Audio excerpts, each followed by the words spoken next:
Hi, everybody. It's Gene Simmons, and you're not, and you're listening to the Potter Than Hell podcast with Steve, BC, BB, and Dylan.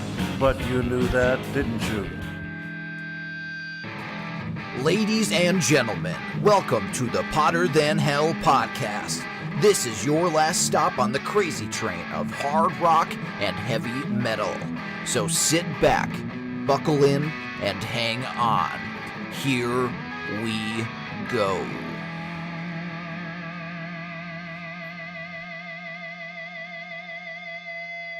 Hello, Potter Than Hellions. Welcome back to the Potter Than Hell podcast. This is Steve, your host. I'm joined as always by BC. Our keyboard player this evening is Dylan. And two special returning guests. You guys heard these guys 2 weeks ago, or was it 3? 2 weeks ago. 2. And we have Maurice. And Chris. Hey. as exciting as always. Jeez, he's like fucking Eeyore. Doesn't matter to me. All right. It's okay. All right. Hey, guys. Welcome back. And before we get going, I want to say a couple words about the last time we were all in the same room together recording at the hotel at the Hilton Garden Inn in Columbia, Maryland. Mm-hmm. And we had just come back from the first night of M3, which, as you know by the title, right, Dylan, is going to be the M3 wrap-up show. And I just wanted to say that we had an awesome time. It was funny, and I listened to the episode, and I was still laughing my ass off at just the amount of ball busting that went on during that episode. And I hope you guys enjoyed it. What was your thoughts on that episode, Mo? It was quite entertaining, especially at 1 a.m. Yeah. After I didn't realize it was that late. many drinks and 2 drinks. Yeah. who had two? Each drink was a gallon. Yeah. 2 drinks. What about you, Chris? From what I remember, it was What I remember. Okay. He doesn't remember that he didn't watch any of the videos. That's what he doesn't remember. That's okay. Oh, yeah. Dylan. Because they were bad videos. Why am I going to watch a bad video? Because that was the whole fucking idea of the show. I question your sanity. Go ahead, Dylan. I was very disappointed by the lack of prep on some people's parts. And it was a difficult episode to edit, but it was fun to record, for sure. Got to go totally live on that one because it was just so raw. And it got a little crazy there. It did. I was actually surprised. I thought security was going to be banging on the fucking door at one point. At one point, because we got loud. At one point, there was wrestling happening. I don't know what was going on.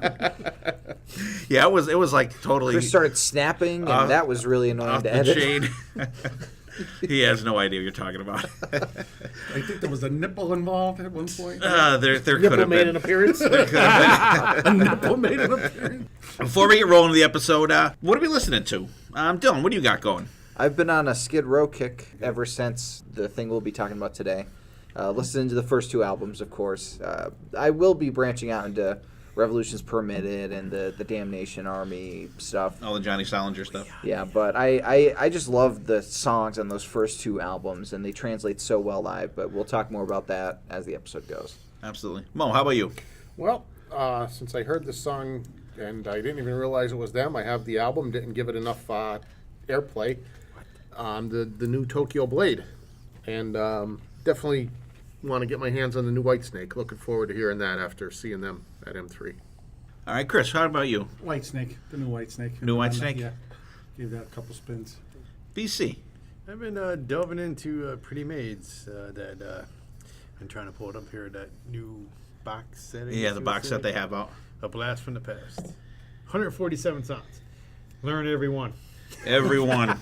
They're going to play every one. On Give me the 10 that they're going to play on the cruise. They're going to play all of them. Oh, they got to play more than 10. They definitely got to play more than 10. But no, I've been delving into that. Gotta love Pretty Maids. Gotta definitely love them. I've been listening to a couple different things. I've been totally binging on the new Whitesnake album. I absolutely fucking love it. I like it.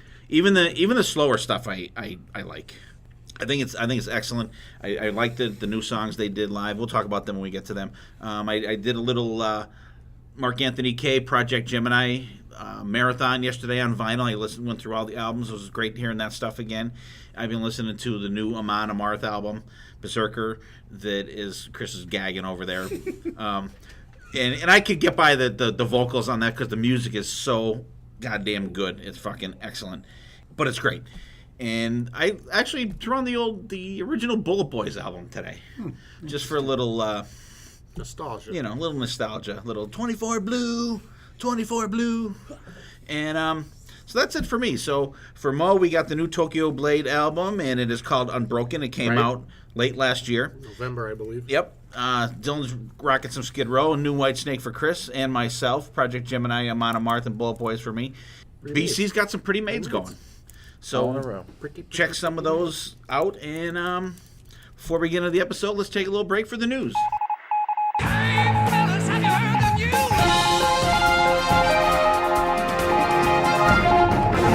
Okay, folks, this week in the news, a couple interesting little things going on here. There was an interview with Geddy Lee this week. He was saying that he doesn't think that Neil Peart and Alex Lifeson will probably ever do anything together again, which was really sad to hear.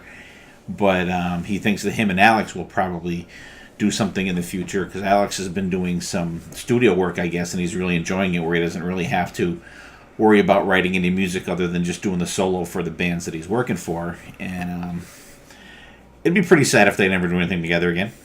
Yeah, I figured that was probably going to be the case, since Neil is pretty much done. He is done, he said. And honestly, I think they went out on a bang with the R40 tour. I thought that was one of the best ways they could have, paid homage to what they've done in their whole career, and that's how they went out. They did, and Geddy also said that he misses playing with those guys. He said he didn't miss being away from his family and stuff like that, but he did miss, those 2 or 3 hours he said that he was on stage with those guys and playing those songs. And you're absolutely right. I think they did go out on a high note. They didn't stay at the party too long, and they ended up going out on a high note. So hopefully we'll see a little something else going on with at least Geddy and Alex. So keep your eyes out for that. In the sad news department, the daughter of Sean Crahan, I think it's pronounced, he is the clown from Slipknot. His daughter, Gabrielle, 22 years old, passed away this week. And very sad. They didn't give any details, which we don't need them. No. It's just a sad thing. And I just thought I would throw that out there. And it sucks because they're going to be going out on the road soon, because they have a new album coming out called We're Not Your Kind, I think it's called. I think so. And have you heard the new song, Dylan, that they released? I did. I really like it. I'm excited for their new album. I'm a Slipknot fan. I'm really pumped. Well, you know my feelings on Slipknot after the episode that we did where we reviewed Iowa. We picked the wrong album. However, I do like the song. I like the song. They played it live on Jimmy Kimmel. I watched the video for it, and the new masks are out, which is, don't you think Corey Taylor looks kind of like the Joker? A little bit. That might be some of the vibe he's going for. I wouldn't surprise Well, especially me. because he was wearing like the waistcoat too and everything. Yeah. With like the I thought it was pretty cool. I like the song, so I will definitely give the new Slipknot a shot at the title. I would have you listen to All Hope Is Gone from Slipknot, that album. You might like that album. It's a little lighter, and you've gotten into some heavier stuff lately. You might find it a different ear. I have. I've been delving, and does that have Social Psycho on it? Psychosocial, yeah. Okay. And it has. I do like that. It has their power ballad. Not a power ballad, but it's a ballad song. It's close as Slipknot can get to. Yeah, it's like all clean vocals, like really? soft instrumentals. Yeah. Okay, maybe I'll check that out. Snuff, it's called.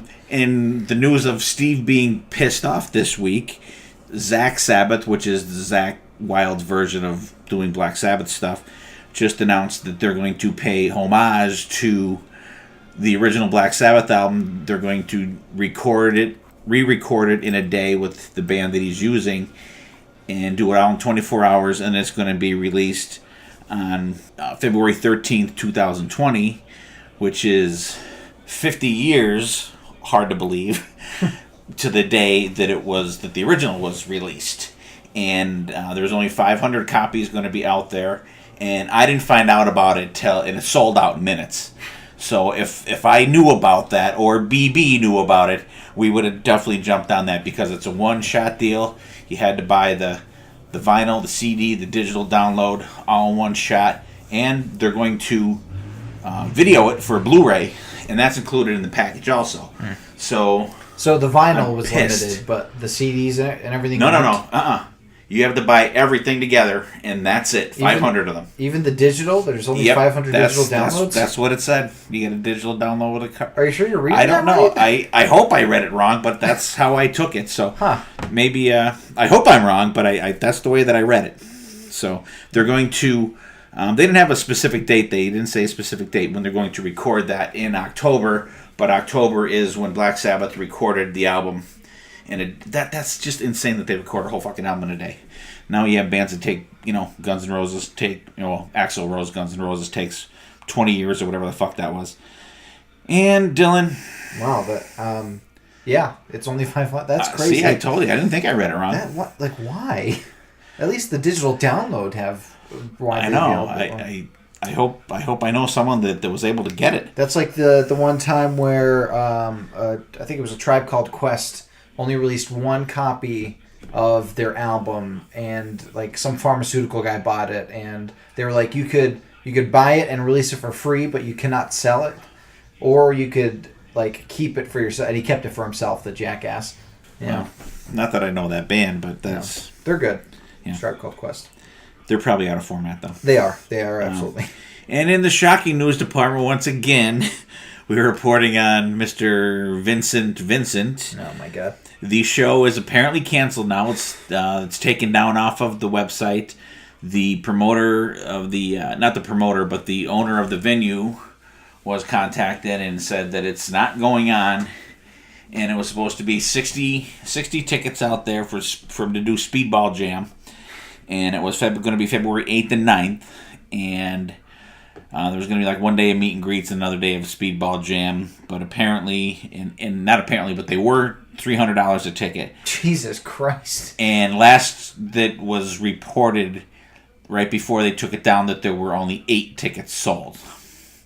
So I don't know how true that is, but if it is, I'm not shocked. I told you this wasn't going to happen. He wasn't going to be playing. No. Whether it's not shocking news. Whether it's because of poor ticket sales or him backing out like he backs out of everything, it wasn't going to happen. I'm not surprised by this, and anybody that is surprised about it obviously has not been paying attention. Well, there's at least 8 people that'd be surprised by it. Yeah, $300. $300. For what do you get with the $300? Like, Apparently, you get the meet and greet, and then you get to watch the Speedball Jam.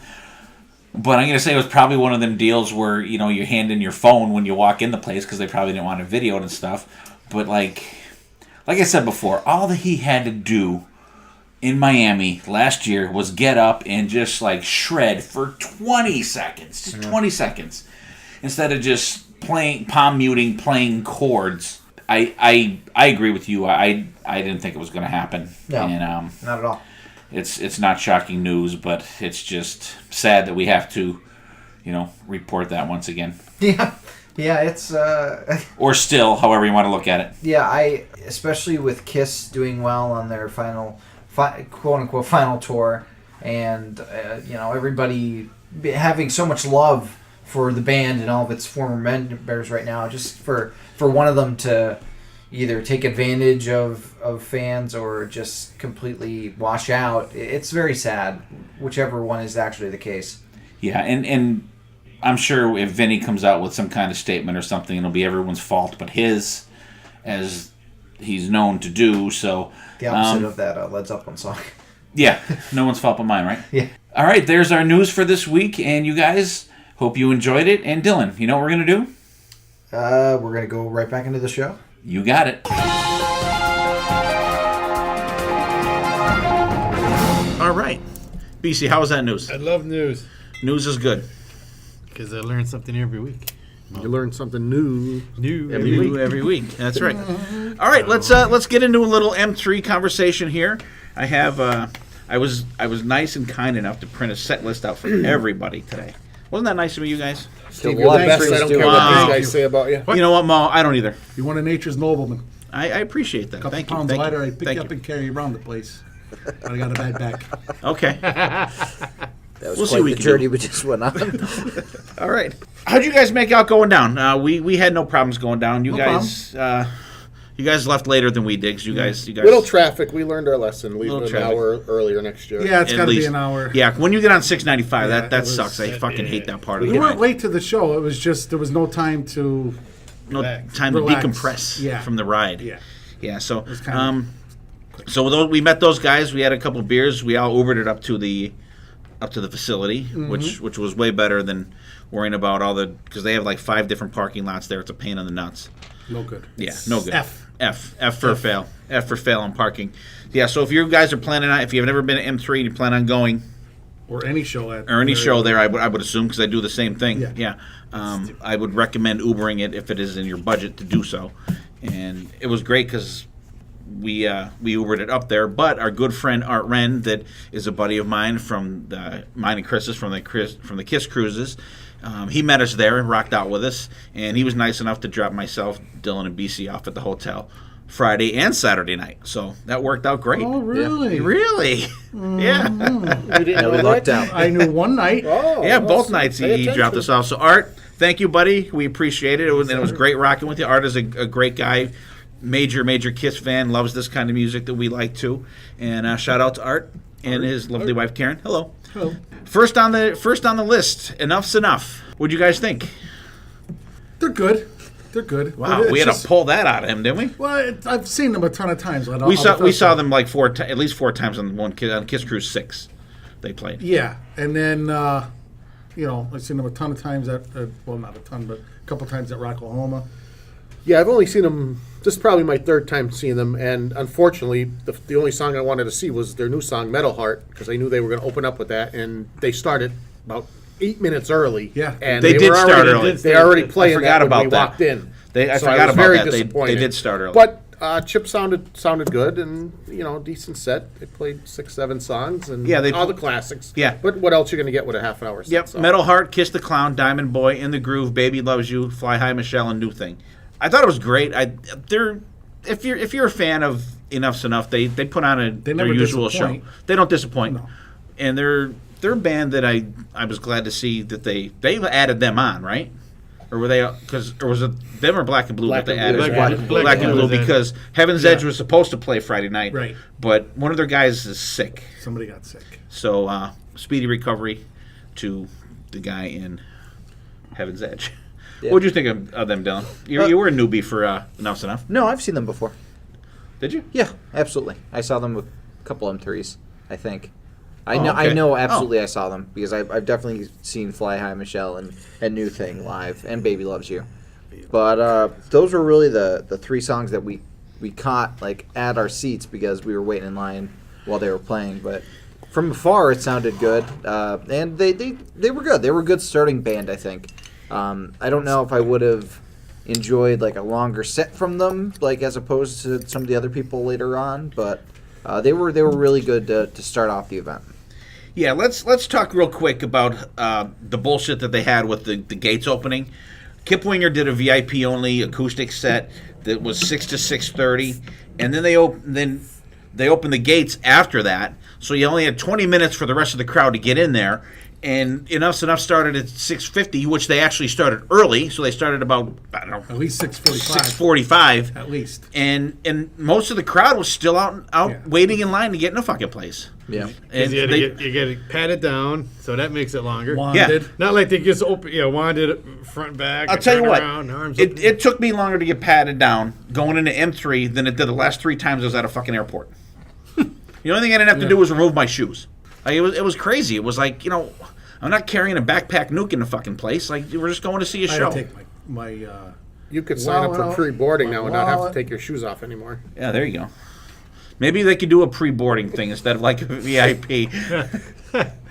Yeah, so M3 people, you need to get your shit together. Open the doors a little earlier because that became an issue the next day also. We waited in line and we missed part of Vane. Tortora was the next. Tortora, rather. I'm sorry. So Sunday next up, was Sunday was Vane, Sunday, which is Sunday was Vane. same thing Sunday. Same thing. Yep. Black and Blue come up next. I was very happy to see these guys added to the list. Yeah. Here's their set list: Stop the Lightning, Does She or Doesn't She, Chains Around Heaven, Nasty Nasty, Without Love, Miss Mystery. Those 2 songs I could definitely live without. What? Yes. Auto Blast, Wicked Bitch, and Hold On to 18. Now, they're a good band, but Did anyone feel that they were a little lackluster? Yes, Like, Jamie Lane, little for lacking of playing energy? Once or twice a year, he needs to put in a little more effort. I love Black and Blue too, and the two guitarists just don't fit the band, but their look. I Yeah. don't think their look fits They were that more band. metal looking than Right. like Then the- hard, like 80s hard rock. I won't say the H word. What do you think of Black and Blue, Dylan? Yeah, I don't really remember too much from them, and I think that says it all.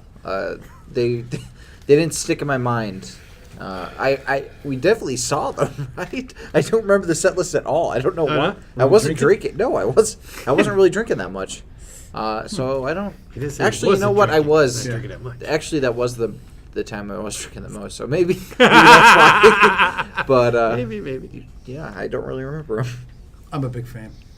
What'd you think of their performance? I loved it. Did you? Yeah. I mean, I thought it was good. Don't get me wrong. I got thought the it was shirt to good. prove it, too. I thought, yeah, you did. You and BC got the shirt. Yeah. I said, why didn't you wear them tonight? You could have been like twins. You could have been like I fucking didn't change bookends. from work. Oh, you go to work like that? Well, no, I threw this Oh, okay. hoodie over. Yeah, and we are in Pennsylvania, and it is 40 degrees out in the middle of fucking May, by the way, and shitty weather out again, by the way. It's rained for a fucking week Believe here. it or not, it's raining. I know, hard to believe. Shocking. You can set the weather. You can set the weather by our recording of this podcast. It's going to be 80 on the weekend. Just so- I don't. Of course, because I'm understand working. What? Well, you know what? BC's birthday is coming up. What day? Actually, we already had BC's birthday, that. Yeah. right? Yeah. So I hope you enjoyed the BC birthday episode. All right. Yeah. That messes me up how It's right how we before. record. So, Well, that's on BC, you. happy birthday after your birthday. Hey. Chris is so excited for me. Yeah. So Black and Blue, I like them. I think the set list was great. Like I said, I can live without Miss Mystery and Without Love. Without Love is not bad. Miss Mystery I hate. I fucking hate. song. That's I my love that piss song. song for them. Oh my God. I'm sure you. I'm not surprised that you love that I song. wanted to hear "I'll Be There for You," but That one I could take. That one I would rather. I haven't That heard one I that would definitely rather. Played in a long time. Yeah. though. Well, you saw them at Penn's Peak, right? When they played down there with Winger. Did they a couple play years that? ago. Uh huh. Did they- That's the quintessential Black and Blue greatest hits. Here we come at you. Oh, absolutely, You know, absolutely. yeah. And it would have been totally complete if they did "I'll Be There for You" because that's one Yeah. of their ones up there. So, but like songs like Nine "Hold On times out of 18" 10, you're Wicked Bitch probably is going to excellent. see that set list. Yeah, and I wonder who had to wipe up the hawker that he spit on the stage for the beginning of Nasty Nasty. I don't So, remember that either. Yeah, so, well, he did do that, Dylan. waiting for I- us. See, Like, I think you're Dylan was Was I drinking more walking than me. around? Holy I don't fuck. know. Like I don't. You better not let your mother listen to this episode. No, like, I when I drink, I don't forget things. They just didn't leave an impression on me. What do you think, BC? I love Black and Blue, and like you said, one of the opening sets, and that's pretty much a Black and Blue greatest hits. But they played for a while for an opening band. And, I mean, it was a short night, but No Pete Holmes, but they got a kick-ass fill-in drummer, Jimmy Deandra. Thank you. Deandra, yeah. It was nice to see them late in the evening compared Yeah. to in the afternoon. Yeah. You know? Because last time I think they played there, they played like in the afternoon on the side About a stage. 2 o'clock set. Yeah. Yeah, you see. Yeah. Yeah, so it was good. It was good seeing Black and Blue. Little tiny lackluster, but they sounded great. The songs sounded really great. Jamie St. James sounded really good. Just good set. Now we go to the Mighty Kicks. These guys close every M3. Yes. They come on at like 8:50 to 10:15. And here's their set list real quick. Midnight Dynamite, Lie Like a Rug, No Ring Around Rosie, Get It While It's Hot, The Itch, Girl Money, Mighty Mouth, Cold Shower, Love Me With Your Top Down, Don't Close Your Eyes, Same Jane, Cold Blood, Blow My Fuse, and Yeah.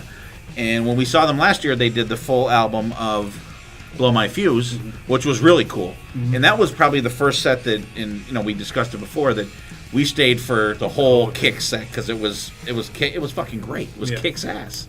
We did not this time though.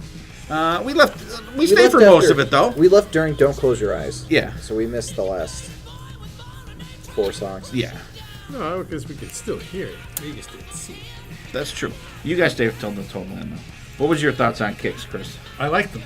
They were better than I thought they were going to be. I was ready for the same old Kicks, but after last year's change of pace, it was nice to see them. Yeah, and I thought they mixed up the set list Yeah. pretty good. Like Yeah, it was doing like good. Lie Like a Rug and No Ring Around Rosie. That's Yeah. freaking great. Get It While It's Hot. Yeah. And the surprise for me was when they did Mighty Mouth.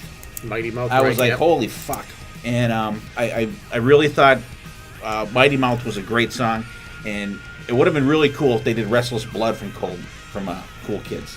That would have been great. Dylan, what did you think about Kix? I liked Kix a lot. I think Steve Whiteman, besides David Coverdale, had the best rapport with the crowd out of all the bands. He seemed like he was really comfortable. And I mean, Kix is like their hometown band. Yeah, that's their basically. home turf there. But I really loved how he was dissing the popular songs. And Yeah.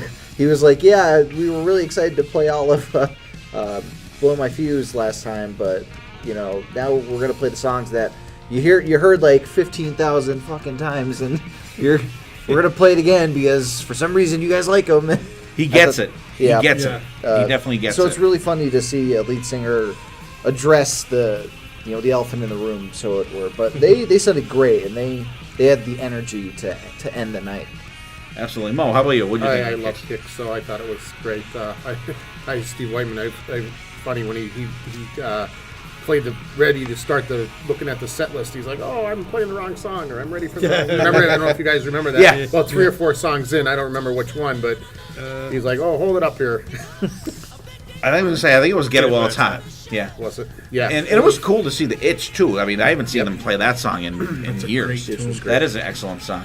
I mean, they give it all. You can't. If you've seen them 100 times, they just give it all. They do, and they're an exciting band to watch because they're all moving around. Yeah. And you have Brian Forsyth and Ronnie Youngkins, the 2 guitar players, and these guys look like they could literally step into the Rolling Stones, Right? don't they? They look like they could just Absolutely. walk right on stage with Keith Richards and Ron Woods and just jam with them, and they wouldn't even look out of place.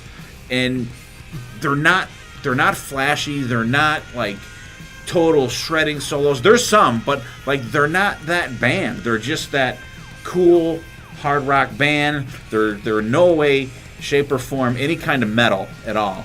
They're just a great good time rock party band. Yeah.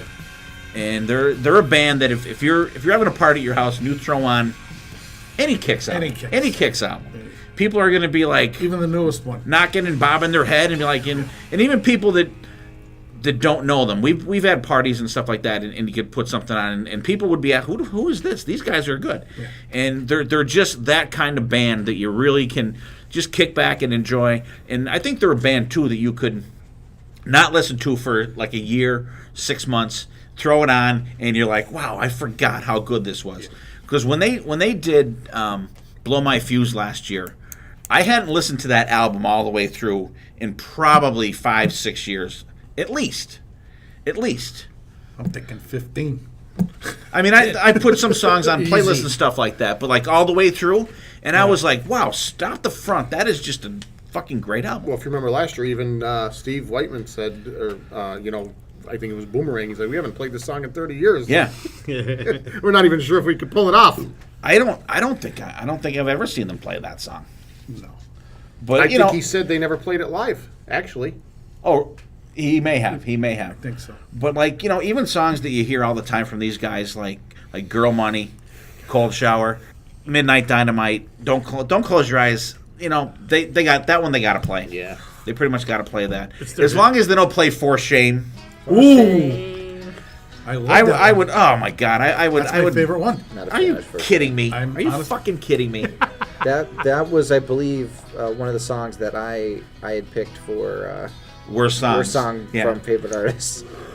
There's the head. There's the head. Well, because I think BB had picked something else. He picked and- "Don't Close Your Eyes." Yeah, and then I thought "For Shame" was a worse "For song. Shame" is 100 million times worse than "Don't Close Your Eyes." Wow. I think I'm in the wrong room. I'll listen to "Don't Close Your Eyes" like a million times in a row if I don't have to hear "For Shame" one more time in the rest of my life.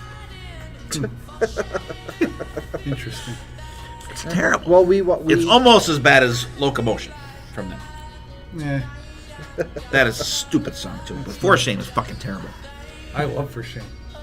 I even requested it when he was in Funny Money and they played the club in Dallas. Did they play it? Yeah. That would have been Steve's going to take a piss time. Good, because I would have got closer then. Good. I gotta take a piss. so moving on. How was Yeah though? How was We that? actually were walking out for that. Were you walking out We- for we that? Said, Yeah. I was we've wondering if he seen still this one brings a out the- million times. I'm sure. I was wondering if he still brings out the balloons. I'm sure. I'm sure they did. But yeah, that was our chance to get out of there Yeah, and try it to was. catch an Uber before everybody else. Yeah. Everyone else This is is a band that fine you for won't one. hear a bad word in Maryland about. Like everybody there loves Kicks. A lot of people didn't like that set last year. Well, they're crazy. I know but that's the hits people. That's Right, the and fucking hits people. That's what he was talking Those about. people don't like it because that's not what's playing on Hair Nation and yeah, greatest tough shit, man. album. And like, I don't want to call someone a true fan. You know, like the diehard fans Right. want to hear like that stuff, the deeper tracks, the stuff that they don't play that you don't hear every time. And Then again, we go see them all the time. right, You know what I mean? right, So- because I mean they're almost getting to that oversaturation point again, where they were like in the late '80s, early '90s, because up and down the East Coast, like every time there was a show in Binghamton or like Bethlehem or Allentown, it was always Kicks opening up for them. I seen them play in Scranton 3 times, but the one time they did play was great when they Midnight Dynamite they headlined Rocky Glen. That was fun. Were you there? Darn right I was there. Good boy. Come on. Come on. So All right. What was everybody's favorite artist from Friday? Black and blue. Black and blue. Well, Oh, easily Kicks. I'm gonna say Kicks also. Interesting. I'm going to say Kicks also. Black and Blue was a close second. And I think Enough's Enough was probably because I seen them so many times on the Kiss Cruise a couple years ago. I think they were, and they didn't really get to play long enough to, Yeah. to Right, really it's hard kind to of get you compete into with- them. Not when even you have getting a half worked an up. hour, 45 minutes compared to an hour and a half or whatever. Right. In the Big's production, and it's just hard to compete with that, no matter how good you are. I don't think you could play 5 songs and say you were better than a band. Someone that's getting to play at least double No, that. I don't If know. you're talking about I'm gonna Well, say the- a band that well, played Sunday- Saturday night. we may get into something of the discussion of that coming up. Sunday we're gonna have that conversation. Yeah, But definitely. yeah, I think Kicks was the best for Friday, yeah, and they're just a great band. Even if you're sick of them, they're still good. and they enjoy it. You can tell they enjoy it. Yeah. Oh yeah. And I think Steve Whiteman may be the skinniest man in the world. His legs are like literally like if he turned sideways, you lost him. And I'm like, he could probably get through bars into jail. They're like little the stick bugs. Yeah. He is a thin man. He must have his clothes custom made. He has sure. to. He has to, because there's no way to make those sizes. It like we could And barely like see them he's from a tall guy too. It almost looked like he was levitating. I know, Couldn't see the legs. but he's great. So you guys, if you get a chance to see Kicks, we bust on them sometimes about seeing them too much, but they're just a great party band, and we always enjoy them, even though we bust ass on them a lot. But so that was Friday night. Friday, And after that, then we all convened back in room 423. 423 for our recording extravaganza, which was, you guys heard 2 weeks ago. Yep, So we booted those guys out of the room. It was probably about 2:30 or so. it was late. And then I stayed up and had about 4 more beers after you guys That left. doesn't surprise me. We almost had trouble getting Mo out. He was passed out on the bed. Yeah, Mo was asleep by the time we were just getting done. Come on. Mo had a rough night of it. Yeah, I had a rough Thursday night, that's why. Oh, see, there you go. I was out practicing, and He was pre-gaming a whole day before. yeah, it was pre-game. And Pre-gaming for the Pre-game. pre-game. All right, so we had an awesome time on Friday. Got up, had a little breakfast on Saturday, kind of milled around a little bit. Me and BC camped out at McDonald's waiting for lunch to be served. Our hotel was located in a good spot. There was a McDonald's across the street. There was a Dunkin' Donuts around the corner, so I was able to get my iced tea in the morning. I was happy with that.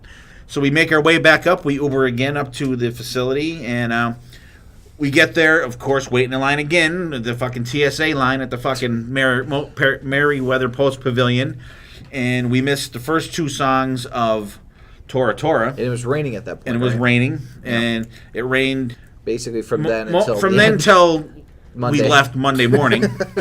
We needed to build an arc in the fucking parking lot by the time we got done. So we got in there probably midway through. What? Talking about Saturday?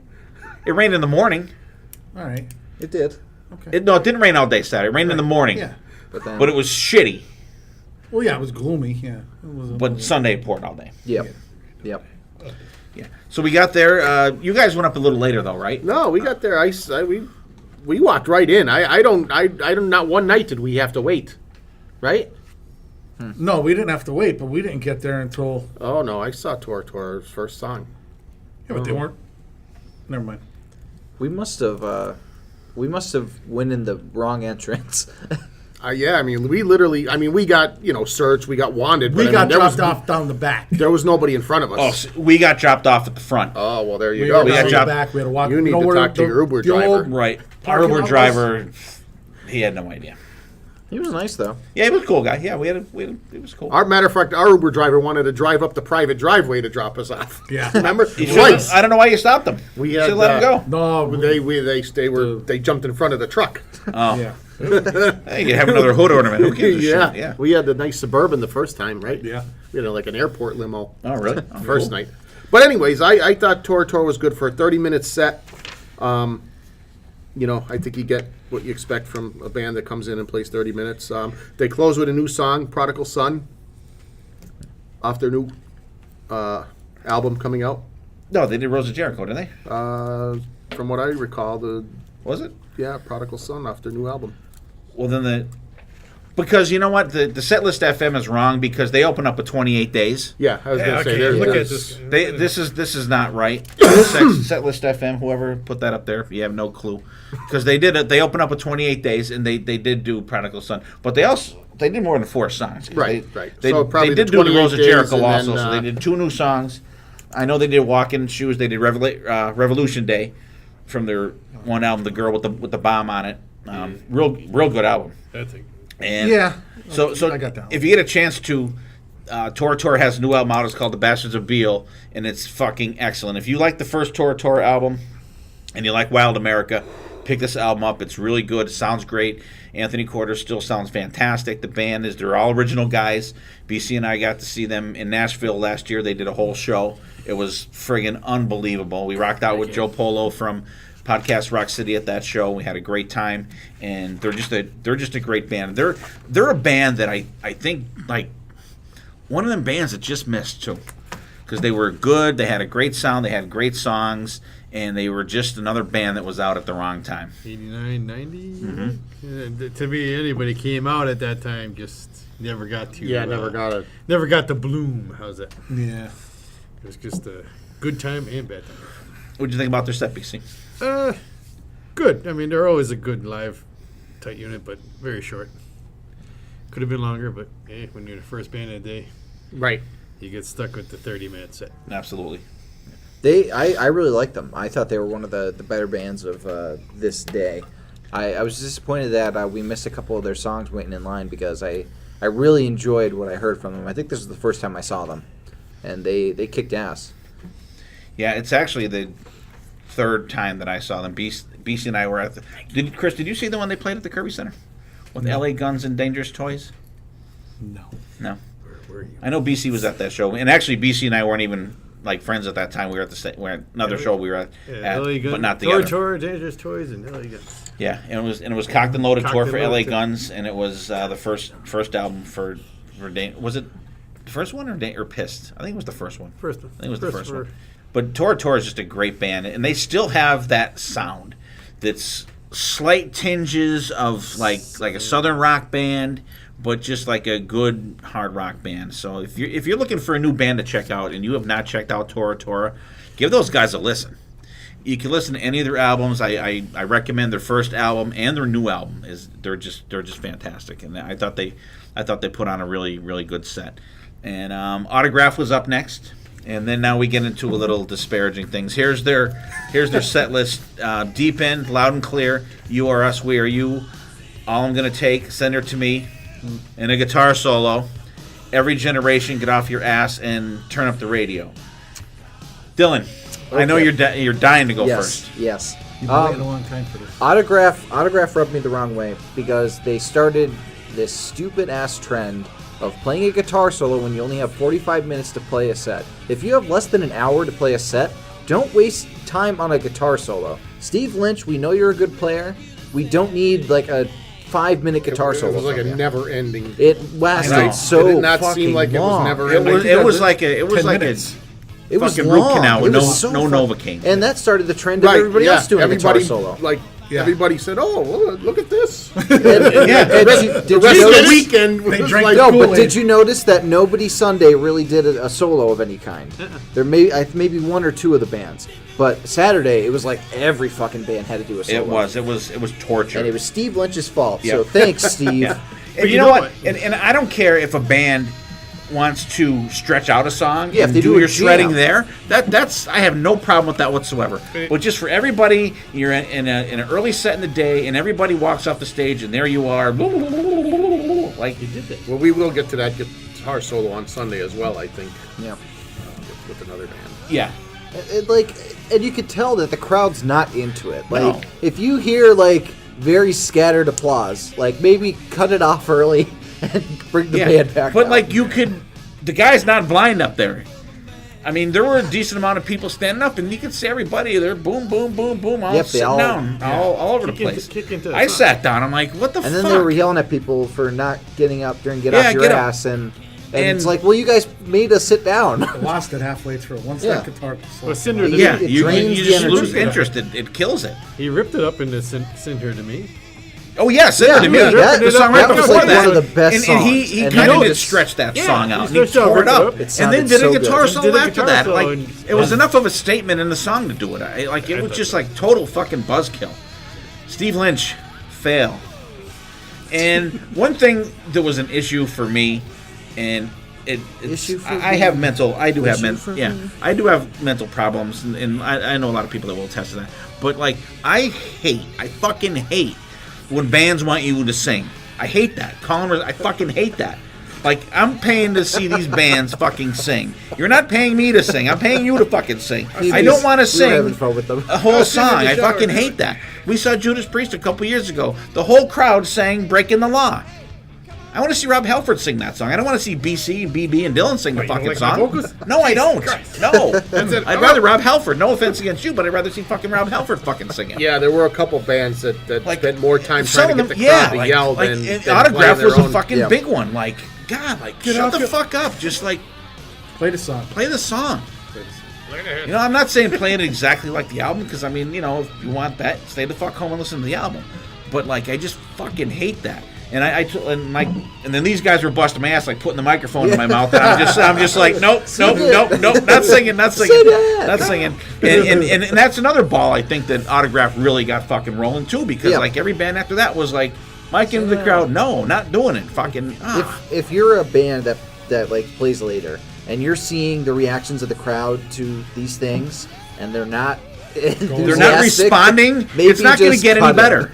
And especially if like you do it once during your set and it doesn't work, don't keep trying to do it. Right. Like during different songs, like that just bugs the shit out of people. I'm sure half the people there didn't know "Get Off Your Ass" or "You Are Us, We Are You" because like that's not hits. Right. I think "You Are Us, We Are You" is a hit. Yeah, I that was one of my favorite songs. They didn't play my other favorite song, "My Girlfriend's Boyfriend Isn't Me." So I So love that. That's That's a good song, great too. Yeah. very They disappointing. could have That- played that really, instead of the pretty guitar much- solo. Yeah. Pretty much the crowd only knew loud and clear, send her to me, and turn up the radio. They didn't do Blondes and Black.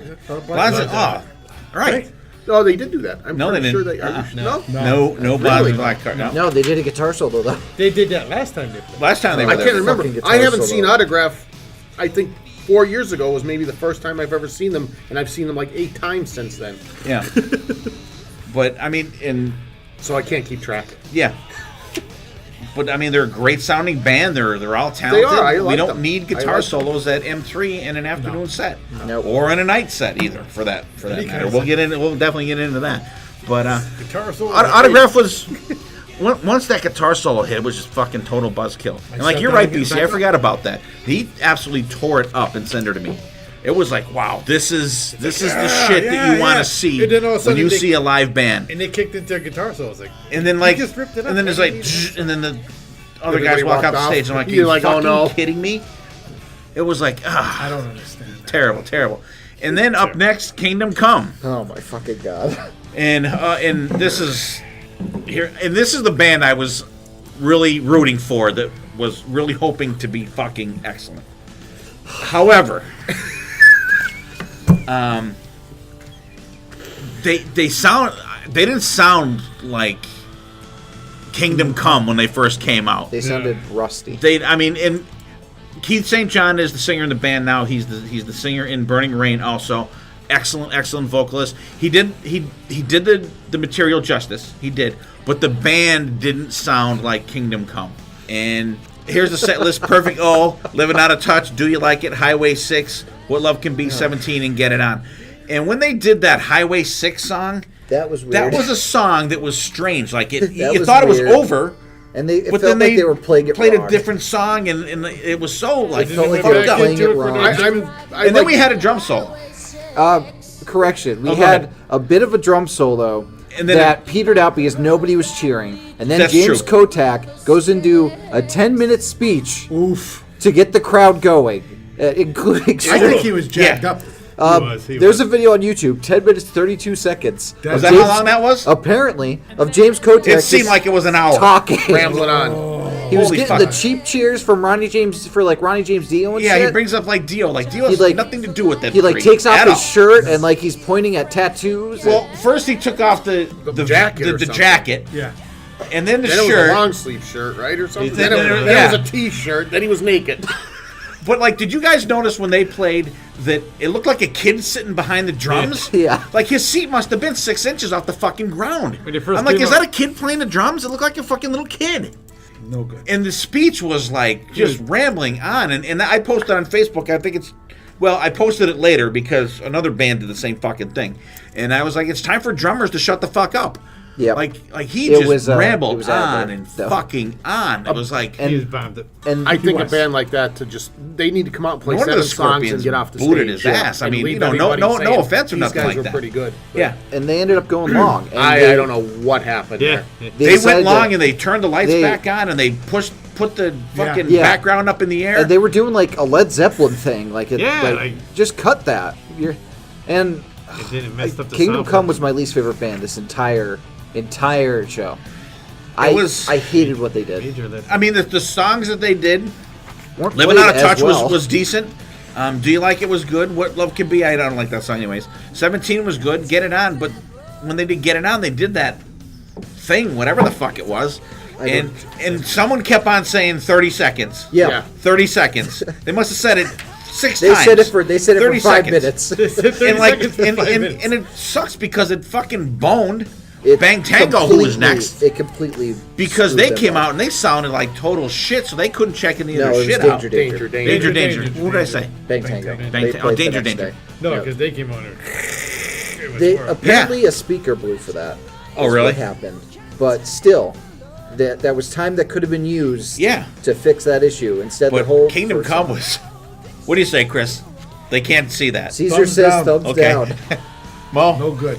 Excuse me, I'm not a big Kingdom Come fan, but they started off, I was kind of into it, but then that Highway 6 song just That Highway 6 when song they was, went off on a tangent, and then it just went downhill and never recovered, and it only got worse.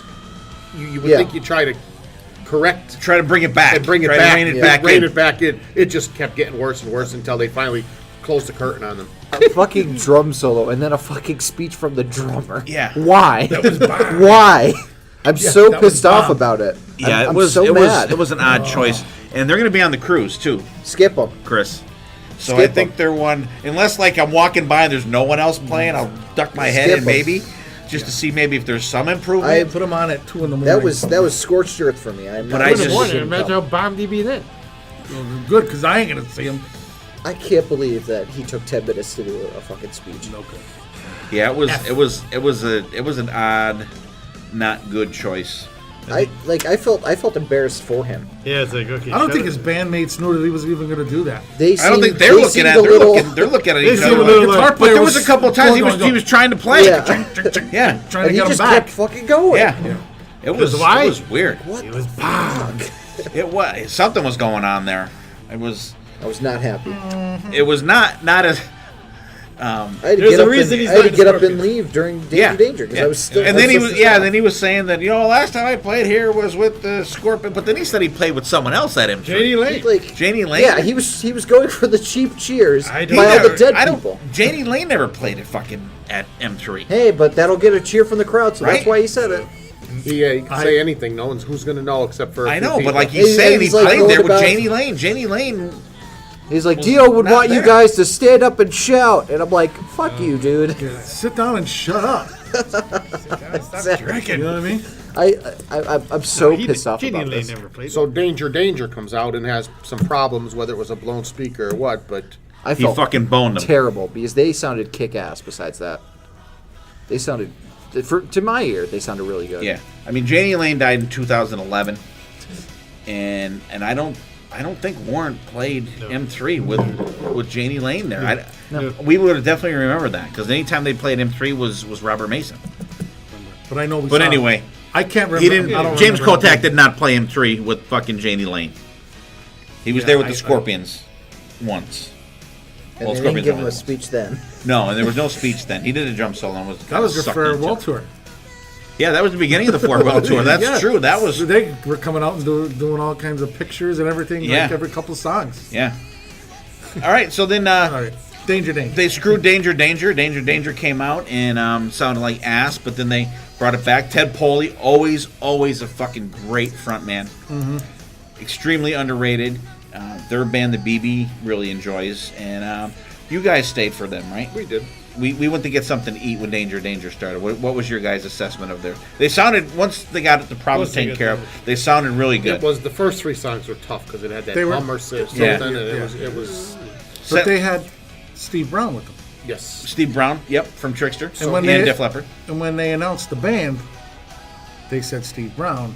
They didn't say filling in. You know what I mean? Right. And they had said the 4 names, and he's like, "We are Danger." Oh, Who did they have last time on guitar? I can't I don't remember. remember. Was it? They have had the original guy. I'm trying to say. But I'm wondering if he's. gonna That'd be cool. I'd like to see a new Danger album come. The set list they did was Rock America, Beat the Bullet, Under the Gun, Monkey Business, Don't Walk Away, Don't Blame It on Love, Naughty Naughty, and Bang Bang. Excellent. But Ted Poley's great, and BC and I, we talked about Ted Poley, I think, on a couple episodes ago, and we saw them on the Sleazy Slimy Sunday, and it was just the Ted Poley solo show. The guy puts it all out there. Yeah. he is a Very rock, friendly too. He is a rocker, and he Appreciates he it. loves it, and he is a fan too. You can tell people who are really fans of the music and live for the music. You know what I mean? Absolutely. Compared to some people who do it. Because when we saw Ted, he came through the crowd and was like hanging with everybody and shooting the shit and everything like that. What do you think, Mo? They were good. Solid. He's, plays to the crowd, loves entertaining the crowd. He's another one though that likes to ask the crowd to sing. But Not my Not favorite as- activity. They have Yeah. singable songs. They do it. They have great choruses, great hooks in their songs. Right. They are. And if you guys are not familiar with Danger out there and you like the 80s hard rock kind of stuff, definitely check Danger out. All right, now, for me, this is the one band that I think did it right. This band did it absolutely right. LA Guns, the Steve Riley version of it. Now, BC, what were your expectations going into this? I'll let someone else talk for a little bit. I thought it'd be good. I was not expecting much, but to my surprise, I'll say it right now, this was the surprise of M3 for me. They just came out and the set list to me is classic set list. They came out with Over the Edge, Never Enough, Electric Gypsy, Slap in the Face, Sex Action, Wild Obsession, which I thought was great. Kiss My Love Goodbye. Of course, they got to do the Bounty Jane, which, okay. And then they did Nothing Better to Do, Kelly Nichols on vocals, which to me, I thought that was great. And of course, they finish up in No Mercy. But, I mean, the guy, what's his guy, Kurt Furlish. Froh, he was great. I thought. I mean, they were really good. They're surprised. Very the show. surprised. Stole the show, yeah. Absolutely stole the show. I wasn't expecting much. They totally fucking blew me away. Yep. Couldn't stop talking about them. No. You know, I even went over when they were by the merch stand. I told them take it on the road because they're killing the other version. You know what I mean? Absolutely blew everybody away. yeah, not expecting much. Not familiar with the new singer, so that was. But he did an excellent job. Scotty Griffin. So I mean, you got 3/4 of the guys are former LA Guns. So it's not like this is a. People put together to do it. tribute band, Right. And they came out and just played. There was no talking and chanting and drum solos and guitar. They came out and played, 10 songs from start to finish, and just shredded for them 10 songs, and that was that. Yeah, you could tell these guys had something to prove. They knew that there was going to be people in the crowd that were like, "You guys are pretenders to the throne. We don't really want to listen to you." So they came in, they kicked ass. They truly were the surprise of M3. I don't think I've ever seen the act like LA Guns before this, and if this was the only LA Guns I saw, I would be very happy. They did the songs very well, and it just kicked ass. Yeah, I don't know what I was expecting, but this wasn't it. I wasn't expecting it to suck. Right. But I wasn't expecting it to be this fucking awesome. Yeah. And I don't care what anybody says. I really, really like Steve Riley on drums. I think he's a fucking awesome drummer. He's a great drummer to watch. The band was firing on all cylinders. And the thing that surprised me the most, this is the first time these guys played live. Yeah. First time these guys were on a stage in front of fucking people playing. Yeah. It was amazing. And Mo, you're absolutely right. They just charged through the set. There was no talking, no soloing, no bullshit, no frills. Just, and they didn't try to change the songs, and he didn't try to, huh? Don't you change that song? Don't change that song. It's my favorite record. But Kurt Froelich was the guy that sang. Correct, right? That was the singer, right? Mm-hmm. And but he didn't try to oversing. It was evident on Never Enough, especially. Yeah. Like during the chorus that he toned it down. He kept it in his range, and it wasn't, no voice cracking, no auto tune, no help from anything else, but just a great. But just a great set, and I agree with BC and you guys. I think it was the surprise of the set of the day. Yeah, Scotty Griffin Tore it up. Again. Tore it up. Here's the guy that was the bass player, Right? Yeah. and he it was great, and he didn't try to overplay either. Just try to go crazy. Like he stuck to the meat and potatoes of the songs. The solos weren't exact, which I don't want them to be exact, but he stuck to the main song and kept within the range of the song and didn't go crazy. I thought it was great. I think the singer having the guitar kind of helped with that as well. Fill out the Right. sound. He Yeah. filled out the Fill sound. out. Yeah. And he wasn't tuning his guitar through for the whole yeah, fucking and set. put it on, taking it off, like Right. Like Phil Lewis. Phil does. Lewis, Take yeah. it off, put it on, put it over. Like, hey, you're gonna play the guitar, aren't you? Right. At least now in the I don't know if you want to call them the real LA Guns or whatever the fuck, the one with Steve Riley, not Steve Riley, yeah, with Tracy Guns and Phil Lewis. There is another guitar player there, so Phil Lewis doesn't have to tune his guitar through the whole goddamn show. I'm sure Doesn't have they're to be gonna do it filler. anyways, though. He doesn't have to fill it in. Yeah. So, and I'll tell you what, and you could tell by the whole crowd was like, holy shit. So, they kicked ass. Next up, Steven Adler. Was he going underneath Adler's Appetite? I think it was just Steven Adler. Steven Adler. Was it? Okay, Just I wasn't Adler. sure.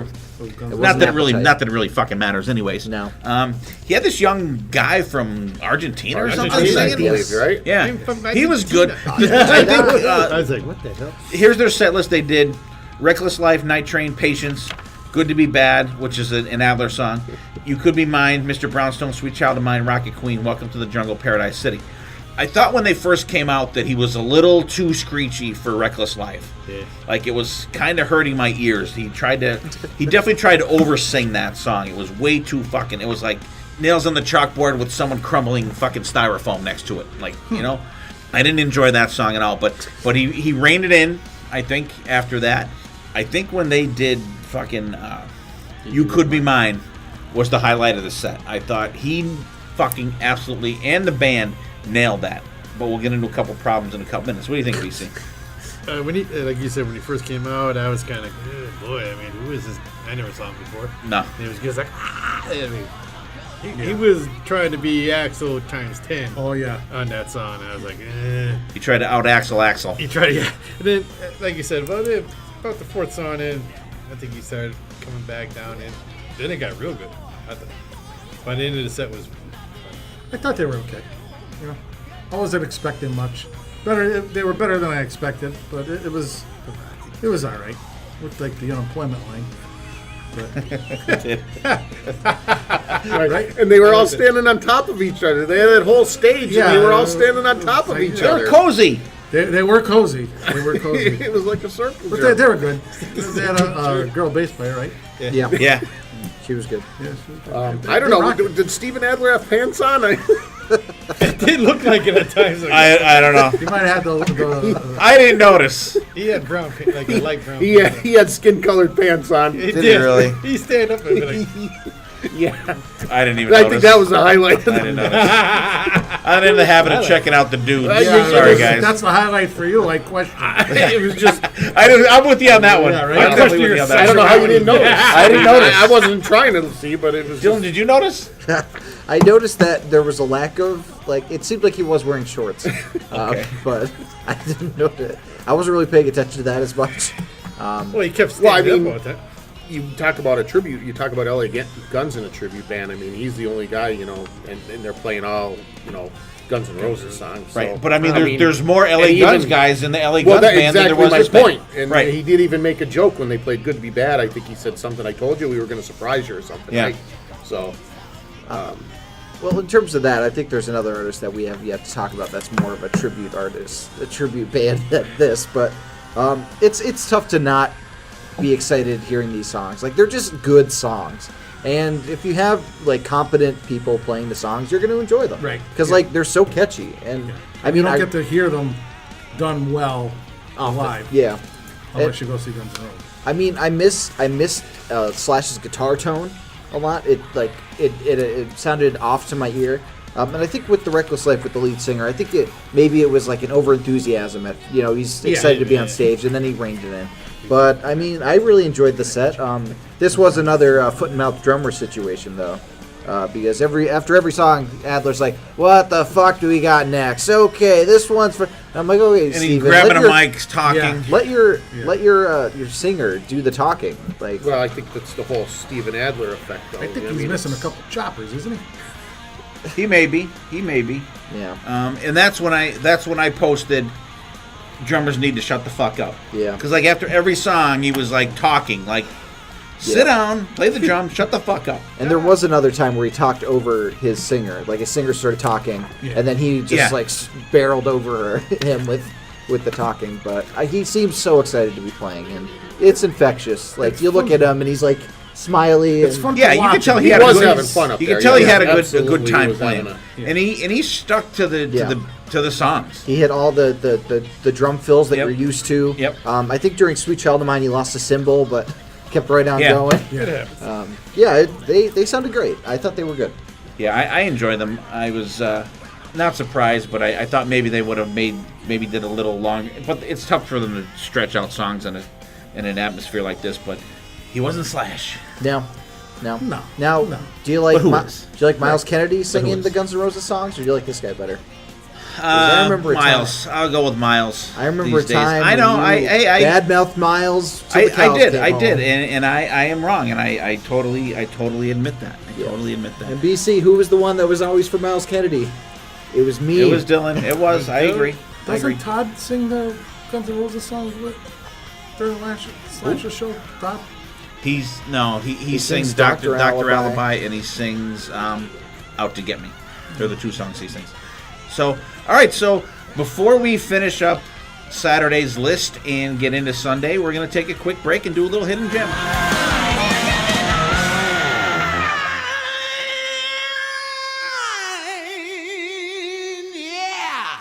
All right, this week's hidden gems. We are going to start with Dylan because he's so excited about it. Okay, so there's this punk group called Me First and the Gimme Gimmes.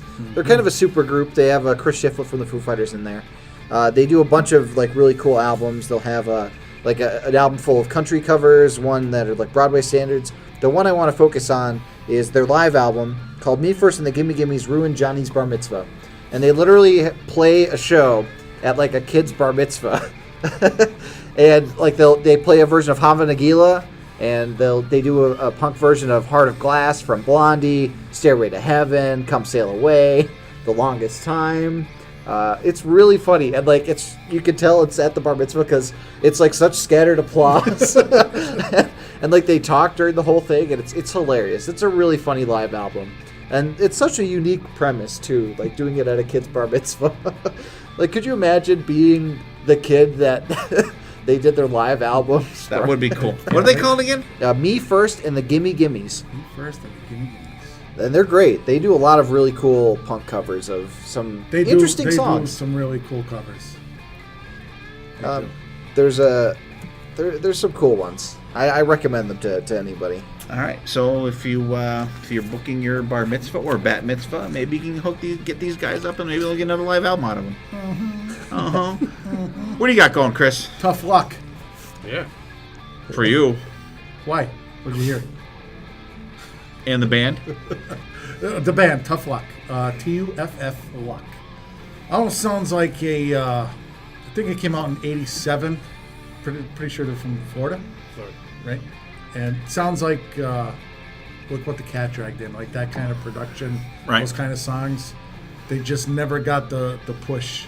And then they had, I think they had an issue. I don't know if it was the drummer had gotten killed or something like that, but that was after they had broken up or something like that. You know, there's a documentary on Amazon too Oh, is there? that you can rent. It's pretty good. It's not part of the Prime. You have to do it. Oh, really? It's a rental. Oh, yeah? Yeah, but I've been looking Those for bastards. it. Yeah, so it's like $3.99 for the rental, but I'm definitely gonna watch it. You know, as soon as I get time. But that if you're into classic like '80s hard rock, you know, that kind of stuff, it's very similar to Poison's first record. All right, Listen cool. to it. Tough luck. Mo, how about you? Oh boy, my turn already? Yep. Yeah. Well, I don't get out much, so I had a hard time coming up with this gem, but saw a documentary, I guess, a little while back on Billy Idol, so I decided to check out Kings, Queens, and the Underground, his latest album, you want to call that? First album in, 10, 12 years? So I thought that was pretty cool. I just gave it a couple listens. Not bad. What's it called again? Kings, Queens, and the Underground. I'll have to check that out. New Is Bowie music. Steve Stevens? Yeah, Steve Stevens on there? Yep. And he's touring with Bryan Adams this summer, if you're interested. Really? Where? I don't know yet. I didn't see any dates local, but there is Homedale, New Jersey, and there are. That's a good place to see a show. What's that park? Asbury? In New York. Oh, I don't know if it's a. the Great Adventure Park? No. Is it a campground and a? Jones Beach? Nope. Darien Lake. Yes, thank you. Darien. Darien Lake? Yeah, that's. Yeah, there's Great an Adventure, right? amusement park there. Yeah. No. Six Flags. It's not That's Great up by Adventure. Albany. Never mind. I apologize for the inconvenience. Thank you. Thank you for All right. listening to the Parks podcast. There you go. Parks and Recreation. New York and New Jersey Parks Podcast. All right. All right, BC, what do you got going? It might not be a hitting gym, but some announcements were made this week. Spread Eagle is coming out with a new album in August, so I took me back to Spread Eagle. Who? You don't know Spread Eagle? I don't know Spread Eagle. You got to know them. Spread Eagle.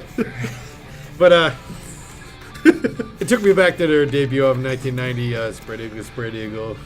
I mean, just like that was cranking out.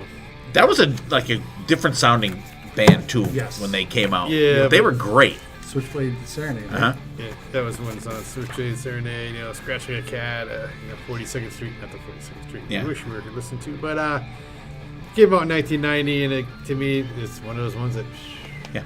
And also, Roxy Blue's Roxy got a new Blue's album coming coming out too. I drew on a blank when I went to say it. Roxy Blue, fucking great band. They're can't wait to hear that. Todd Poole, August, fucking right? awesome guy. Yes, August, yeah. So if you want to hear, if you're a fan of Roxy Blue and you want to hear an awesome interview with him, go to the Digital Killed Radio Star podcast with Chris and David. They have I think it's a 2-part podcast with Todd Poole, and it is they pretty much killed it for anybody else doing an interview with Todd Poole because they cover everything. So that's a guy that I would not even interview because those guys, they went into everything with him, and it's freaking excellent. So look for new Spread Eagle and look for new Roxy Blue. My gem this week is not even going to be music. It's going to be a book. It's called For the Sake of Heaviness, The History of Metal Blade Records by Brian Schlegel. And I actually listened to the audiobook version of it, which is great because it's fucking narrated by John Bush. And it's an amazing book, and it goes from the very beginning of how Brian Schlegel was just a heavy metal fan, and he was very instrumental in the Los Angeles heavy metal, hard rock scene, and trading tapes and getting bands demos and putting together the Metal Massacre. I think it was the Metal Massacre albums, and like got Metallica on their first thing. And actually, if you have the first version of the Metal Massacre, Metallica is spelled wrong. It's spelled with 2 T's. Because when it was sent to press, the girl didn't know. They thought, and she put 2 T's in Metallica because she didn't think it was spelled right. So if you have that, that's like fucking gold. And there's great interviews in the book with the guys from Amon Amarth, guys from Lizzie Borden. There you go, BC. You know what? You didn't think I was not going to mention Lizzie Borden. Come on. And actually, there's some really cool Lizzie Borden shit in this book. King Diamond, Cannibal Corpse, Black Dahlia Murder, Overkill, Raven, and the whole gambit. Black Dahlia Murder's great. And the whole gambit of the Metal Blade Records artists. And I didn't realize either that they started another version of it to do for like alternative bands, like Goo Goo Dolls. They're Metal Blade Records guys, Right. And they kind of, and there's a punk like label that is like a subsidiary of those guys. So check the book out. It's very interesting. It's a short book. It's not a heavy read, but there's a lot of really cool information about a lot of bands that we listen to. A lot of Armored Saint stuff in there.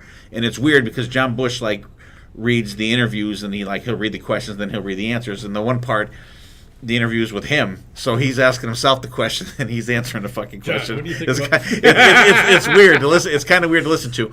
And then like John Bush does all the interviews in there, and then another guy narrates the parts that Brian Schlegel would be speaking. But it's really cool. A lot of in-depth information about how they sign these bands, and how the Metal Blade Records is pretty much a democracy. Like, they don't just like go out and sign bands. They'll get a band together. They'll get a band. They'll all listen to it, and they'll all vote on it in the record company, and they'll decide whether they're going to do with them or not. So definitely check out those gems, you guys. Like we said, they don't have to be music. They don't have to be new. They don't have to be hidden. Just something that you may not be aware of.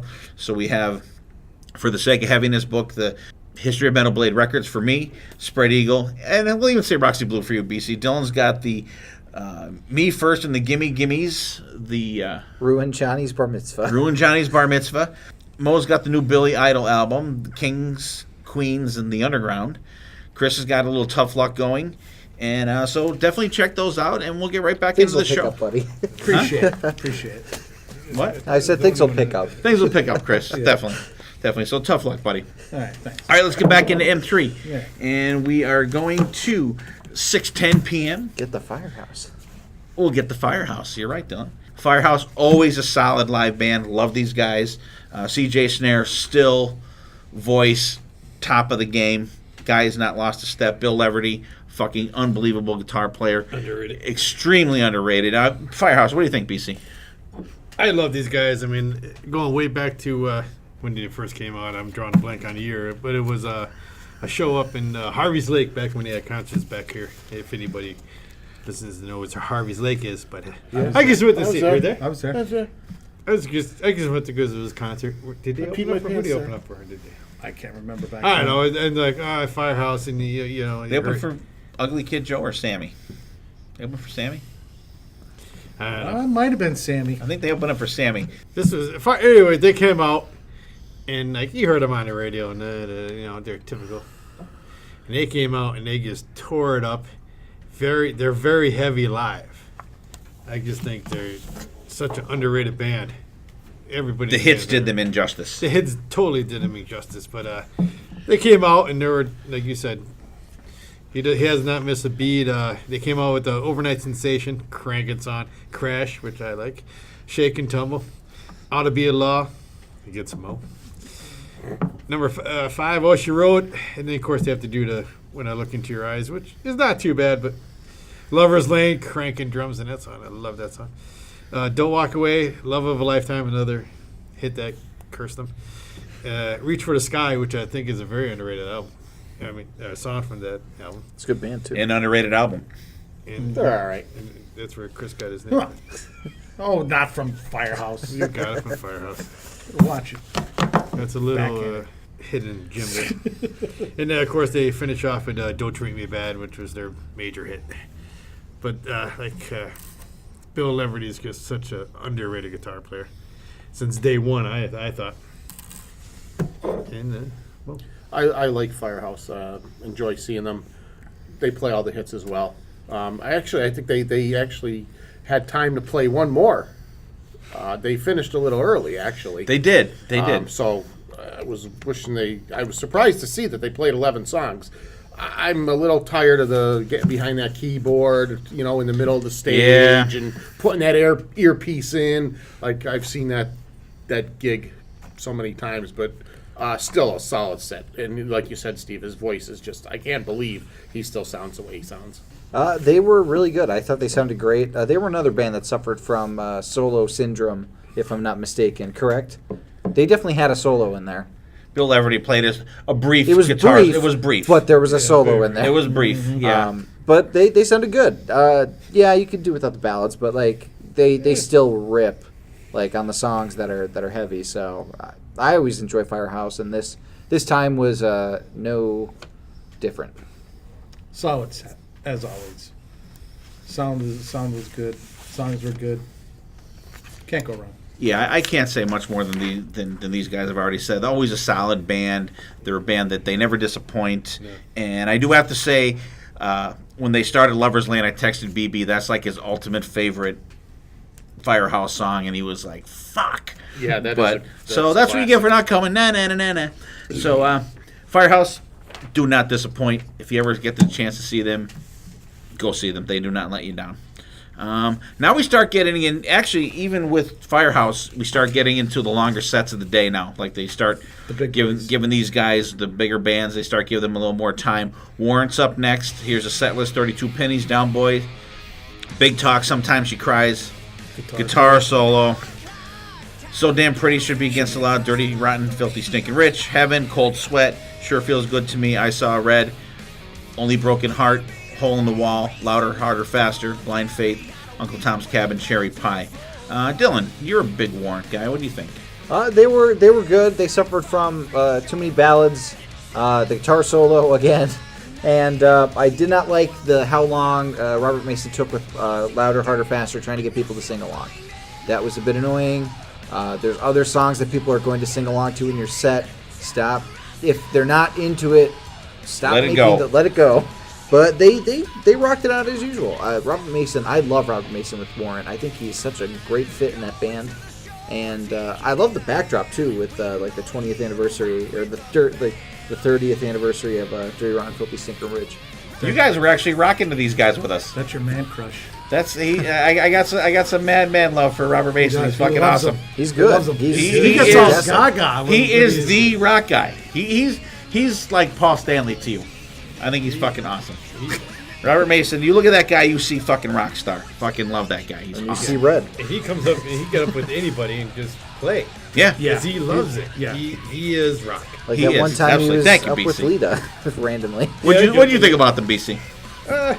Like Dylan, I would agree with Dylan. A little too the slower songs, but that's what they're known for, unfortunately. And like you said, he was trying to get people to go louder, harder, faster. Like, come on, like that's your latest album. And a pet peeve of mine is It's been out for 4 years. yeah, and it was like Great record. Excellent excellent album. record. Yeah. But here's my pet peeve: is that so many people that go to shows Don't don't know know them. that album. Probably didn't even know it exists. Exactly. And They're there for Down Boys. I know. Well, and I think making people sing to that song is going to even turn them away more. Because Because, they don't know it. It's like, okay, I'm really sick of this song now because you made me sing to it like a million times. My thing with something like that is just get up and say, here's one you're really going to like, and you Yeah. fucking play it. Right. What do you think, Mo? I agree. I'm glad they played it, but then they ruin it by trying to get people. Try to sing. shove it down someone's throat. Just say, here's one I think you're really going to like, and you fucking play it. You Yeah. just- David covered it. Absolutely. Now here's Here's something I think Here's a you'll new song one song for you. I was going for Rocky. I Here's can't- something you'll really like. I can't believe we're talking about guitar solos and everything and singing. They blazed through 17 songs here in an hour and 15 minutes. Yeah. They did, and they still had to throw a goddamn guitar solo in and there. 3 ballads almost here. Maybe 2, Blind 3. Faith. I do. Yeah, you add that one in. I mean, I saw Red. I do like the set that they were able to dig a little deeper. Yeah, you have So Damn Pretty Should Be Against the Law. Sure feels good to me. It's really good. Cold Sweat. That they don't see all the time. Cold Sweat, absolutely. Hole in the Wall. That's great. Yeah. That song is just fucking phenomenal. And like probably, maybe besides Machine Gun, maybe their Machine probably Gun, I was gonna heaviest say, fucking yeah. song. Definitely. And it was really cool. And of course you have the usual ballads. Like I said, a little ballad heavy, but they pretty much need to pay him. And the good thing about this set was I think that it was longer, that it didn't seem like it was like crazy ballad time. Yeah. So, but great set though. Of course, Cherry Pie, and like I'm just like at this. This was one of the bands that was playing that these guys were trying to make me sing again, but Yep. I was not. I'll sing the verses. I'm not singing the thing. Little drink of water, such a sweet I'll surprise. sing the chorus if the singer's singing the chorus. Right. Sing But if along he's with holding the it. microphone out, I hear you. she's crickets for me.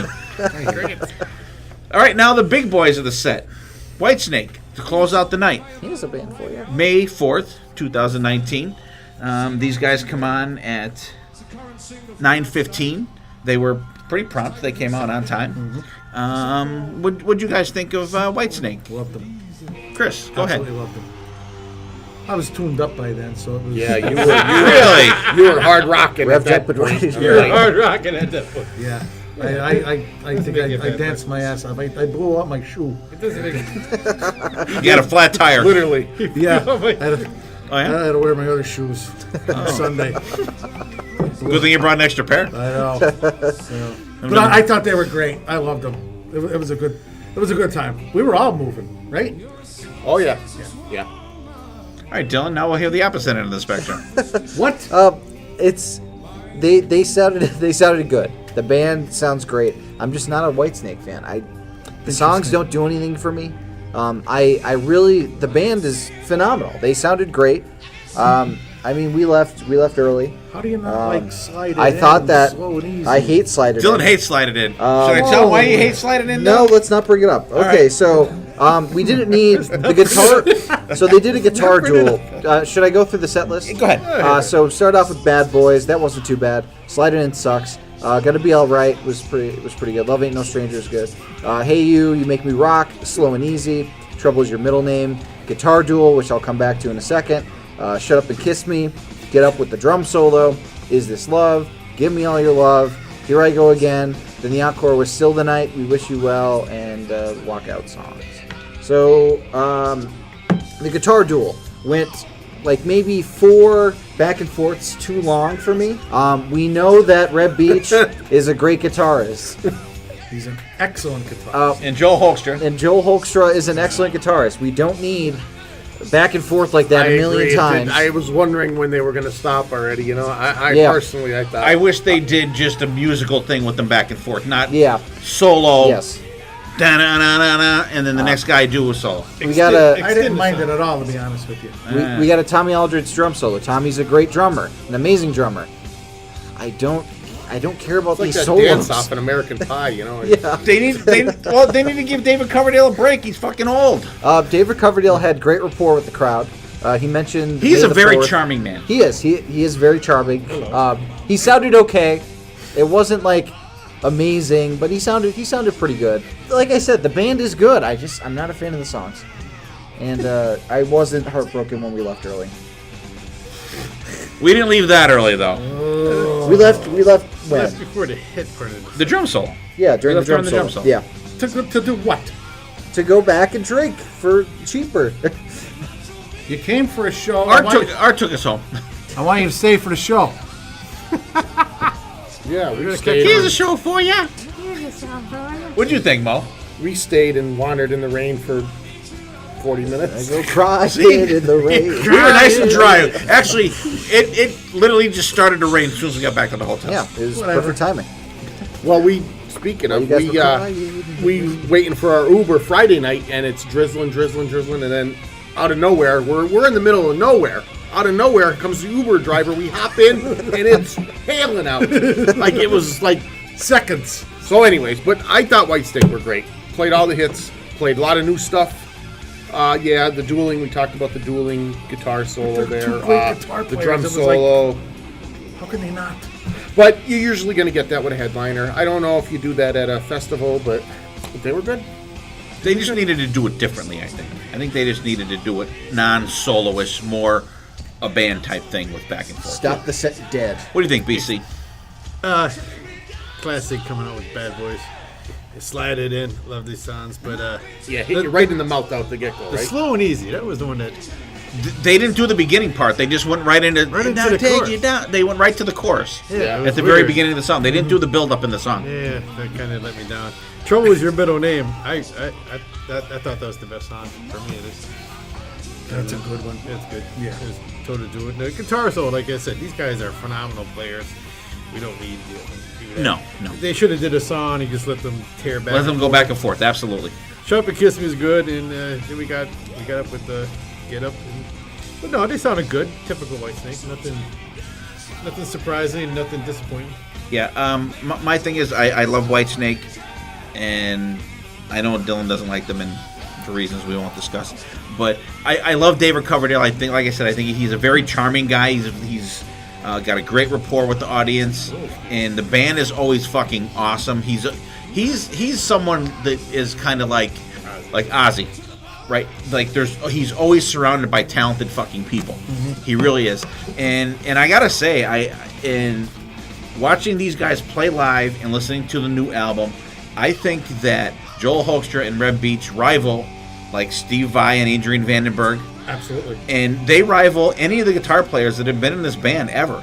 If you listen to this new album, there is some superb fucking guitar soloing on this new album.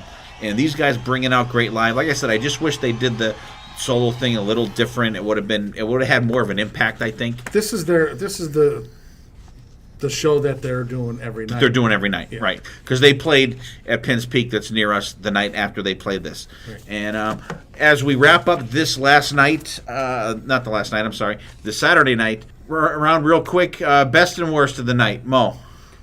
Oh, boy. Whitesnake and Kingdom Come. Okay, Kingdom Come was the best, and Whitesnake was the worst. Yes. Okay, PC. By far. I'm gonna say the worst was for me because maybe I was too pumped up for it. Was drawn totally. Yeah, Kingdom Come. And the best was I guess had it in my head. Fuck. And the best was LA Guns. Chris. Whitesnake and Kingdom Come. I'm with BC. LA Guns was the best, and Kingdom Come was absolutely the worst. God, I'm still pissed off about Yeah, that. I myself have to go with Whitesnake best and Kingdom Come like extreme. They were worst, way down like the bottom. way down the bottom, like several steps down. All right, last day we went back to the that night. We went back to the hotel, had some more beers. Actually, BC and Dylan crapped out, so I went down to Chris's and Maurice's and Jay's room. Steve came over to Club 318. Came down and had a couple beers there, and then. How fucking rude was Chris? Like he's like, I'm going to fucking bed. Right? Yeah, You have I see him. You have I see him fucking like company in your taking room, the covers down, and he I'm goes like, to he's fucking done. bed. That was He's very done. fucking rude. If you came up to my room and you wanted to stay till the sun came out, I would have fucking stayed up with you. I apologize. I don't even remember you being there. Terrible.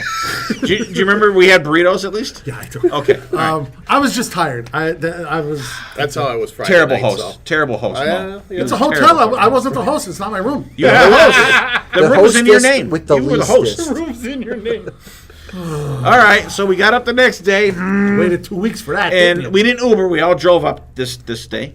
We got there before you guys did. Vane was starting their list, but this Setlist FM has got That Vane is- like for 3 fucking songs. I know Icy. they played more than that. They Yeah. don't have Icy Yeah. on there. BC, take the helm with Vane here. These are your boys. I love Vane.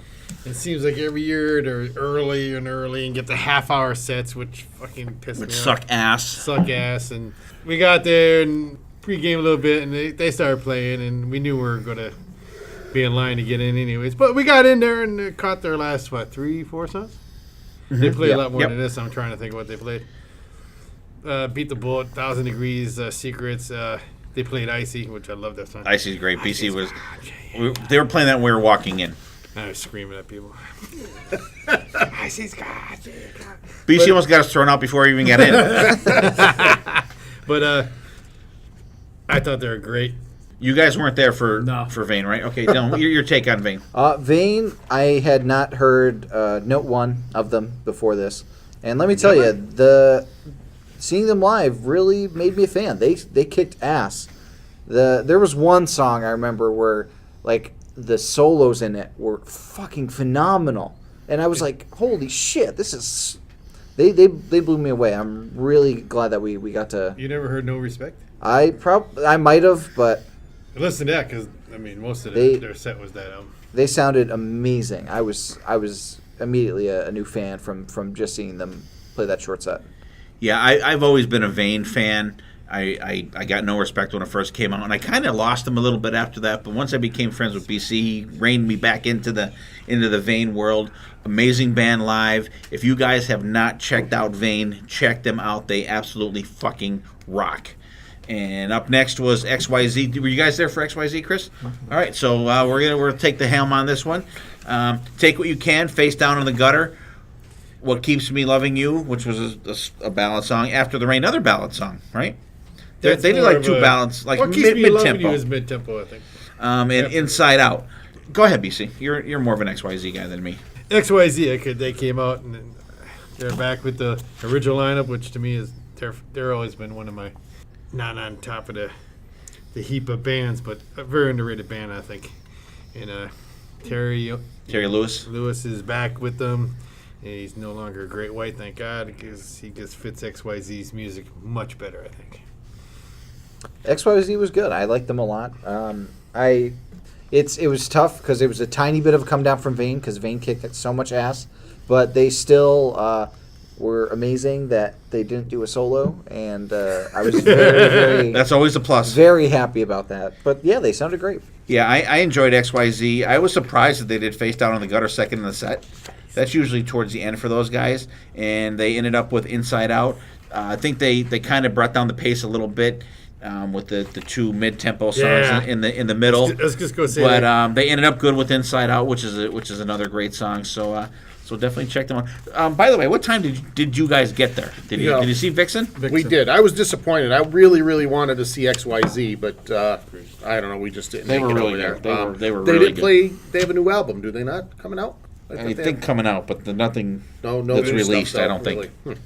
Surprised they would have Yeah. cranked that one out, but Vixen's up next. Bang You Tango. guys were there for Vixen? Bang Bang Tango. Tango. Bang Tango? Oh, I have Yeah. them in the wrong one.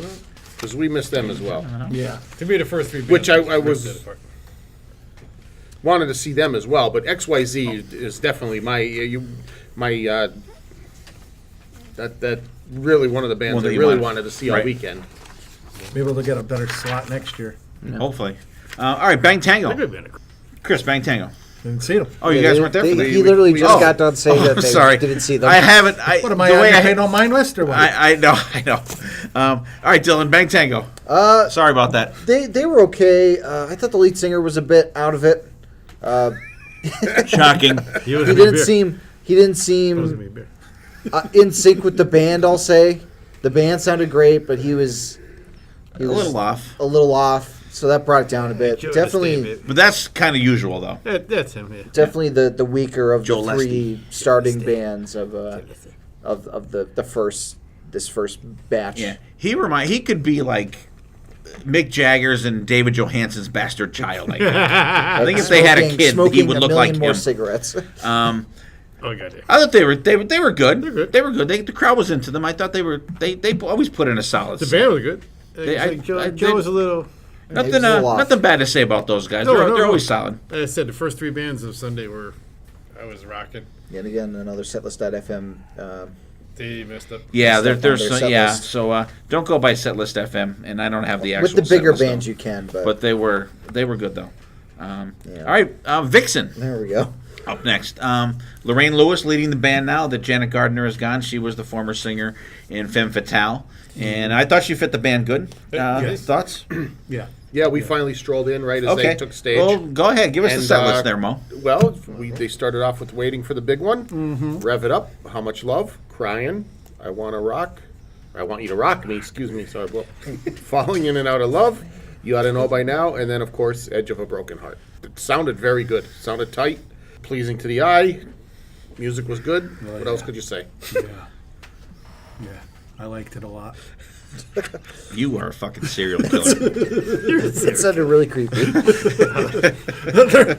hot chicks playing metal. He's our version of fucking Dexter, which was my nickname for him on the Kiss Cruises, actually, by the way. I really enjoyed them. They did 2 Femme Fatale songs, which was Falling In and Out of Love and Waiting for the Big One that they open up with. Great set. Yeah, I mean, I thought it was Good just set. great. They really brought it. A very talented group of women up there with a dude keyboard player. Yeah. But they were good. What do you think, Don? I thought they were phenomenal. Their guitarist, Britt Lightning, was really good. I loved they did a little bit of Perfect Strangers in one of the songs. I forgot about And that. I was in the bathroom when they started. I'm like, that I one. wish you guys would just cover the whole song because it sounds fucking phenomenal. That was They really were, But they also did part of Running with the Devil too. yes, they did. They did it to start. Uh, How Much Love, maybe, or I Want You to Rock Me, maybe. It was one of those two, but they kicked ass.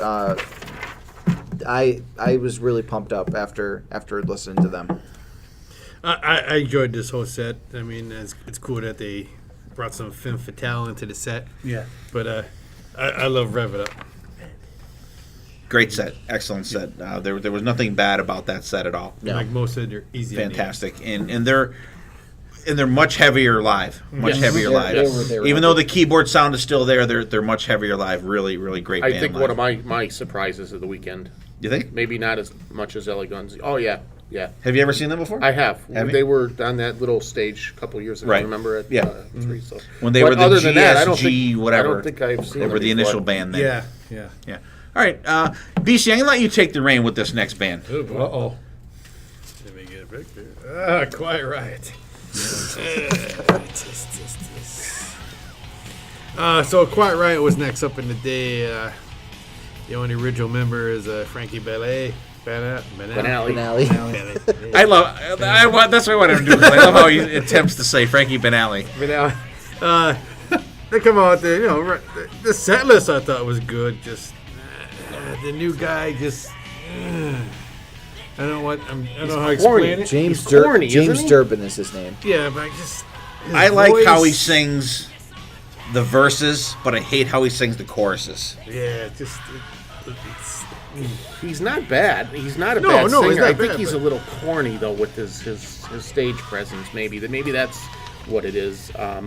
The set I've seen them, multiple times in the past few years. They've played M3 a couple times and played locally.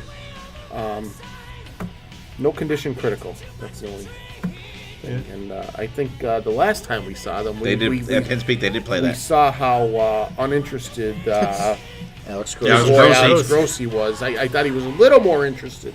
not much. For Not this a whole show, lot. but not a Not whole a lot. lot. Right. But even Frankie Banali was quiet. Usually you get some chatter out of him. You want to talk about drummers talking. Yeah. So he could keep up with the best of them. I think you've seen the other guys. What do you think, Dylan?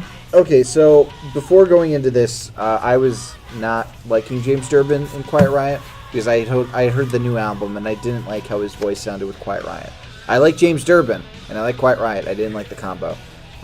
Seeing them live, so I see what you're getting at with the corniness of his stage moves. I think the only reason it's corny is because nobody else is as energetic as Everybody him. else is so Like, lackluster. Alex Grossi. He Alex seems Grossi over the is like- top. That is we a good talked about point. it. It's like he Uh-huh. wants like a box around him on stage, Right. And he doesn't want any of the band to interact with him.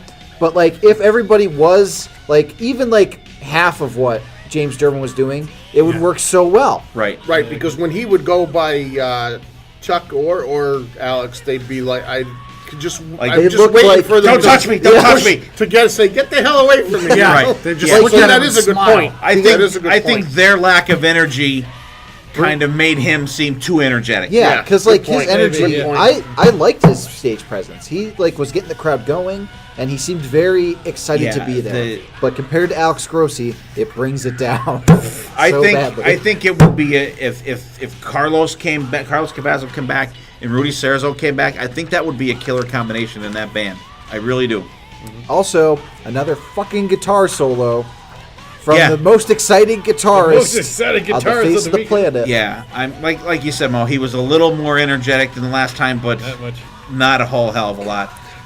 He looks like he'd rather be any other place in the fucking world rather than being on that stage playing Quiet Riot. What do you think, Chris? I'm a Quiet Riot fan, but it's hard watching them without Kevin DuBrow. Oh, you can't replace. You cannot replace. And it's whoever they ever put in there is not going to be half as good as Kevin DuBrow was. The one dude was really That good. One dude was good. He just couldn't saw his remember the lyrics. documentary, right? He just couldn't remember the lyrics and where he was. It's not. Vocal wise. It's. But you can't replace it. I You just. can't- you It's can't- kind of tough that I can't do it. Go ahead, Don. I will say that for like the daytime bands, during Bang Your Head, the crowd was the most into it. Like out of all the daytime bands, Probably, yeah. like that was the most energy I've seen from Right. everybody around. Which Right. is, I mean, it's like one it's of a the most popular universally known songs. song. But But that song's on every goddamn hard rock thing known to man. Yeah. And here's the set list: Run for Cover, Slick Black Cadillac, which is my favorite Quiet Riot song. Mama, We're All Crazy Now, Love's a Bitch, second favorite Quiet Riot song. Put Up or Shut Up, which is from the new album. Party All Night, which is kind of a deep track, I Yeah, think. it is. Which is kind Party of All a deep Night's track. Sign of the Times, which is cool from Quiet Riot 3. Wild and the Young from Quiet Riot 3 also, which is really good. I like that Let's one. Get Crazy, good song, but the guitar solo killed it. And then Come On Feel the Noise and Mental Health, Bang Your Head. But love Come On, Feel the Noise. I mean, decent set list. I but love that song. some of the loves it too. usuals. What's that? you love "Come On, Feel the Noise," don't you? God, I That want was another one we were. Yeah, they were trying to Sing make it. me sing. I refused. I didn't do it. I didn't do it. It's so Now we good. get into a kick-ass set. Dylan, I let you. I think you were the most impressed. I think. Though. Okay, yes. Skid Row, baby. These guys kicked ass. Let's go through the set list first. They start off with one of the best opening songs of all time, like set-wise. I know the album doesn't open with it. Slave to the Grind. Go into Sweet Little Sister, Piece of Me, Living on a Chain Gang, 18 in Life, Making a Mess, a cover of the Ramones' Psychotherapy. Not sung by, who sings it? Rachel. Rachel Yeah. Bowen. Yeah, Rachel Bowen sings it. I Remember You, Get the Fuck Out, Monkey Business, We Are the Damned, and Youth Gone Wild. Not a single song was wasted. Psychotherapy is how you give a singer a break. Yep. That's how you do it. They like fucking tore the roof off the place, and even the songs that people didn't know, Right. you could tell that they were really into it Yeah. because of how tight that band was and how in sync they were. They should have headlined. They should have. Yeah, I they should would have. have, I was pumped from the beginning to the end. I was so excited. because they killed the other bands that came after them. Oh, absolutely. We left. We basically checked out after Skid Row. No, we checked the stream out, didn't we? I mean, I checked out after Skid Row. Yeah, I mean, they were phenomenal. I thought. I mean, this is the first time I've seen with the ZB. DP Ziert. Yeah, ZP. Yeah, that's the first time I saw him with him, and he fits them very good. Well, this was the first time I had seen Skid Row. I've only ever really? seen Sebastian Bach. Yeah. Really? And Really? they kicked Sebastian Bach's ass, I think.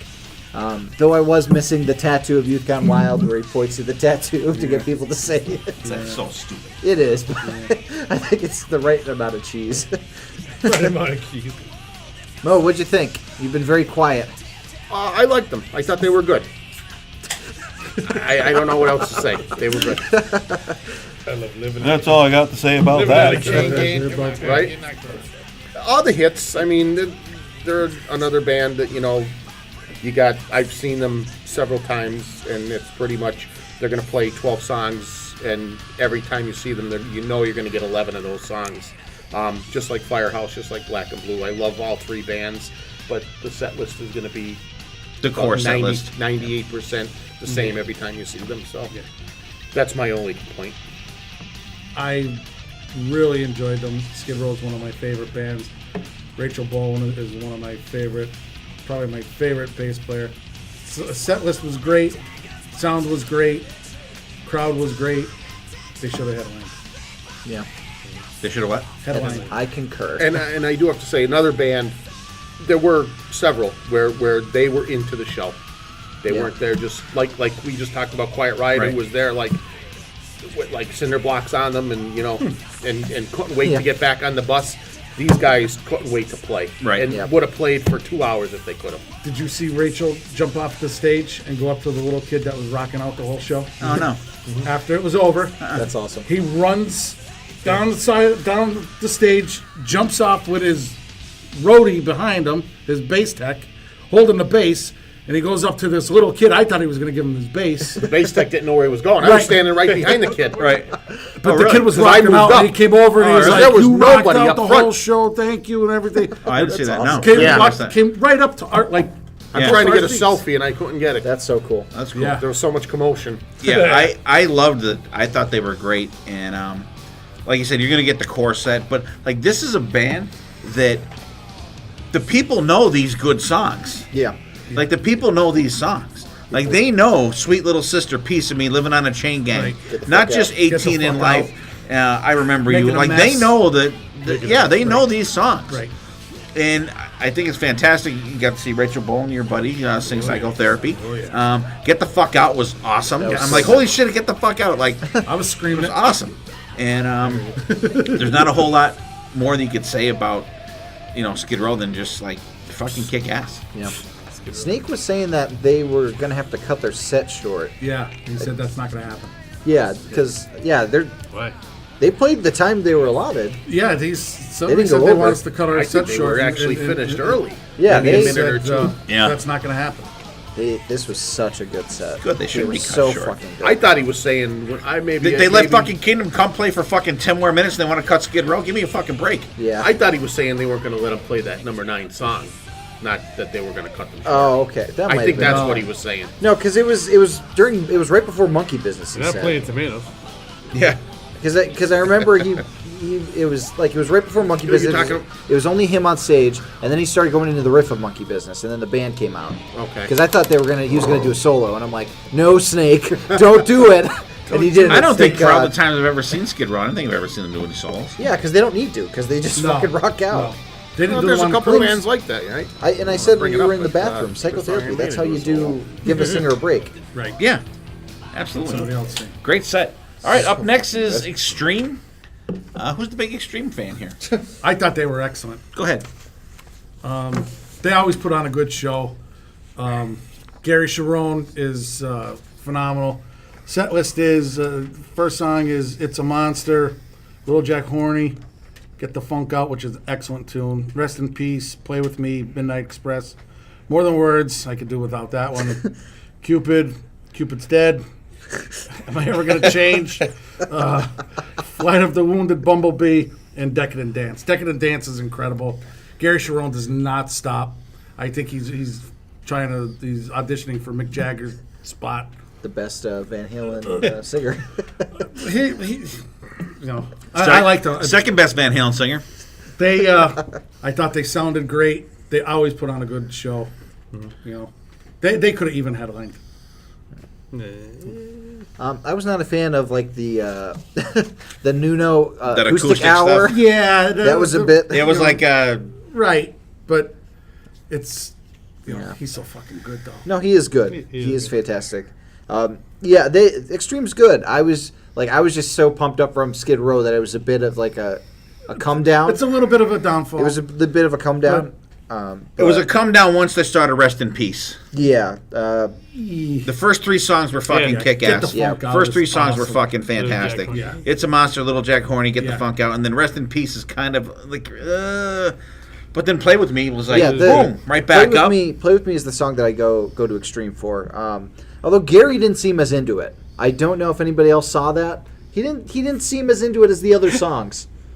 I don't know. That might have just been me reading into it because I wanted more from them. But they were good. You're coming off your Skid I was Row coming off Skid Row, and I'm like, oh, okay, they're good. I mean, you can't beat I Nuno. liked them. I thought they were full of energy. Yeah. I like Rest in Peace. I like that song. In the 20-minute acoustic jam, I understand it's Nuno.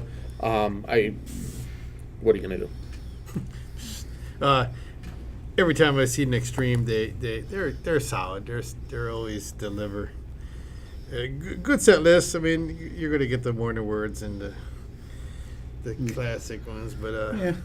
they came out strong and then kind of just to me leveled out. And Yeah, you know what I mean? but then they Good. just killed it with Decadent Dance at the end. I mean, Oh, that- Yeah, they're a great talented band, and I said it when we did the Kiss Cruise episodes that for all the people that were on the Kiss Cruise, Nuno Betancourt was the most talented fucking musician on that boat. Yeah. And he may have been the most talented musician at this festival. Yeah, he's guy's incredible. But I don't want to see 10 minutes of acoustic shit. But, the songs that I like, the rockin' songs, That's a Monster, Little Jack Horny, Get the Funk Out, Play With Me, and, Decadent Dance. Like, the middle of the set kind of sucked for me. But you know what, though? But they're good, though. They're really good, man. The acoustic solo was better than him doing a fucking electric. Oh, absolutely. Oh, I agree that's there. true. I totally agree there. Because that's not easy to do. No. You know what I mean? I So totally it agree was- there. It's a lot more technically Yeah. difficult. Right. Yeah. I think if we weren't Petering inundated out? with If you weren't guitar killed from the solos other ones, the whole that weekend, would have been a little- we would yeah. all be saying that was fantastic. Yeah. It was around the acoustic hour that it was me and BC were by the bathroom being like, how are we going to get Steve to leave early because we do not want to see the next couple bands. And See, they plot against me everywhere I fucking go. Now you know how it feels. but like, I do, but I can sympathize with you, if you buddy. look at the next person playing, are you excited to see him play? All right, you guys go ahead on this one because we checked out after fucking Extreme. Well, Vince I would Neil say came my up 2 cents. after that. Kicked off with Dr. Feelgood, Shout at the Devil, Looks to Kill, Home Sweet Home, Same Old Situation, Heaven and Hell, and Kickstart My Heart. And Heaven and Hell was absolutely... Oh, I'm sorry. Girls, Girls, Girls, and Wild Side. Who's the guitar player? Jeff Blando. Yeah, he sang Heaven and Hell, and it was... Best part of the show. It was incredible. Always the best part of the show. the best part. When Vince Neil leaves the fucking stage, that is always the best part of the Vince band Neil is show. good. The song selection that he did was good. It was just the vocals are fucking. They're just not there Well, they're not there because at all. Literally not there. They're I'm gonna sit there because I'm a Crew fan from back in the day. we all are. And just now it's just like, oh god, He's going through the motions to get a check. Right. Pretty much, unfortunately. And is I'll tell you it what, is. though. And It's tough to look at. Yeah, he's. You know what I mean? It really is. Speaking as a fat guy myself, I absolutely. He's. It's bad. You know what I mean? Oh, the shirt. The shirt. Oh, I forgot about that. Oh, fuck yeah. Okay, so You guys see the, yeah, go ahead. so we're it's day 3 of the show. oh yeah, It's yeah, day I 3 saw of the that. show, saw that? and a guy comes walking by. You might have showed me And, the picture. Did you take a picture of that? BC jabs me. He goes, "Look at that guy's shirt! Look at that guy's shirt!" So on the front it says Vince Neil, Vince and Neil. on the back it says Theater of Pastries. Theater of Pastry. And I was And just, I was I'm in like, tears. I'm like, this This is is the pants. this is the meanest shirt I've ever seen. But it And the was worst funny at part the same about time. it is, it was a well-made shirt. It wasn't. It was It like was. It wasn't some dude in his it was basement screen like, printed, cranking them like off. It was creepy. quality shirt. Colored shirt and everything. It was Vince fucking Neil, hilarious. Theater of Pastry. And the funny thing is, every time he walked by, he'd be like, "There's the shirt," like, and he fucking walked around all day. I wonder if you can find him online. I was looking. I don't know. He probably It was did. mean, but it was That's a Granza funny. special, It's right? mean, but it you know, when something hits you funny and you just like, Oh, yeah. I saw the shirt. I was like, afterwards that day. He and he would literally just go Vince Neil Theater of Pastries. It's bad too. But you know what? People are still fucking into it.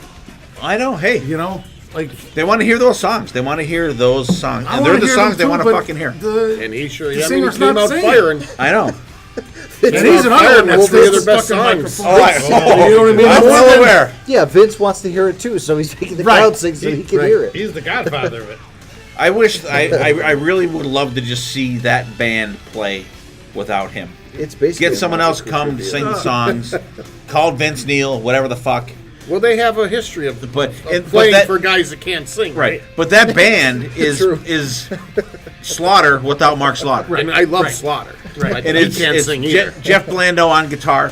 It's Dana Strum on bass. And it's Zoltan Chaney that is totally fucking insane on fucking drums. Too much. Amazing. Yeah, Voltron. He's just. Voltron.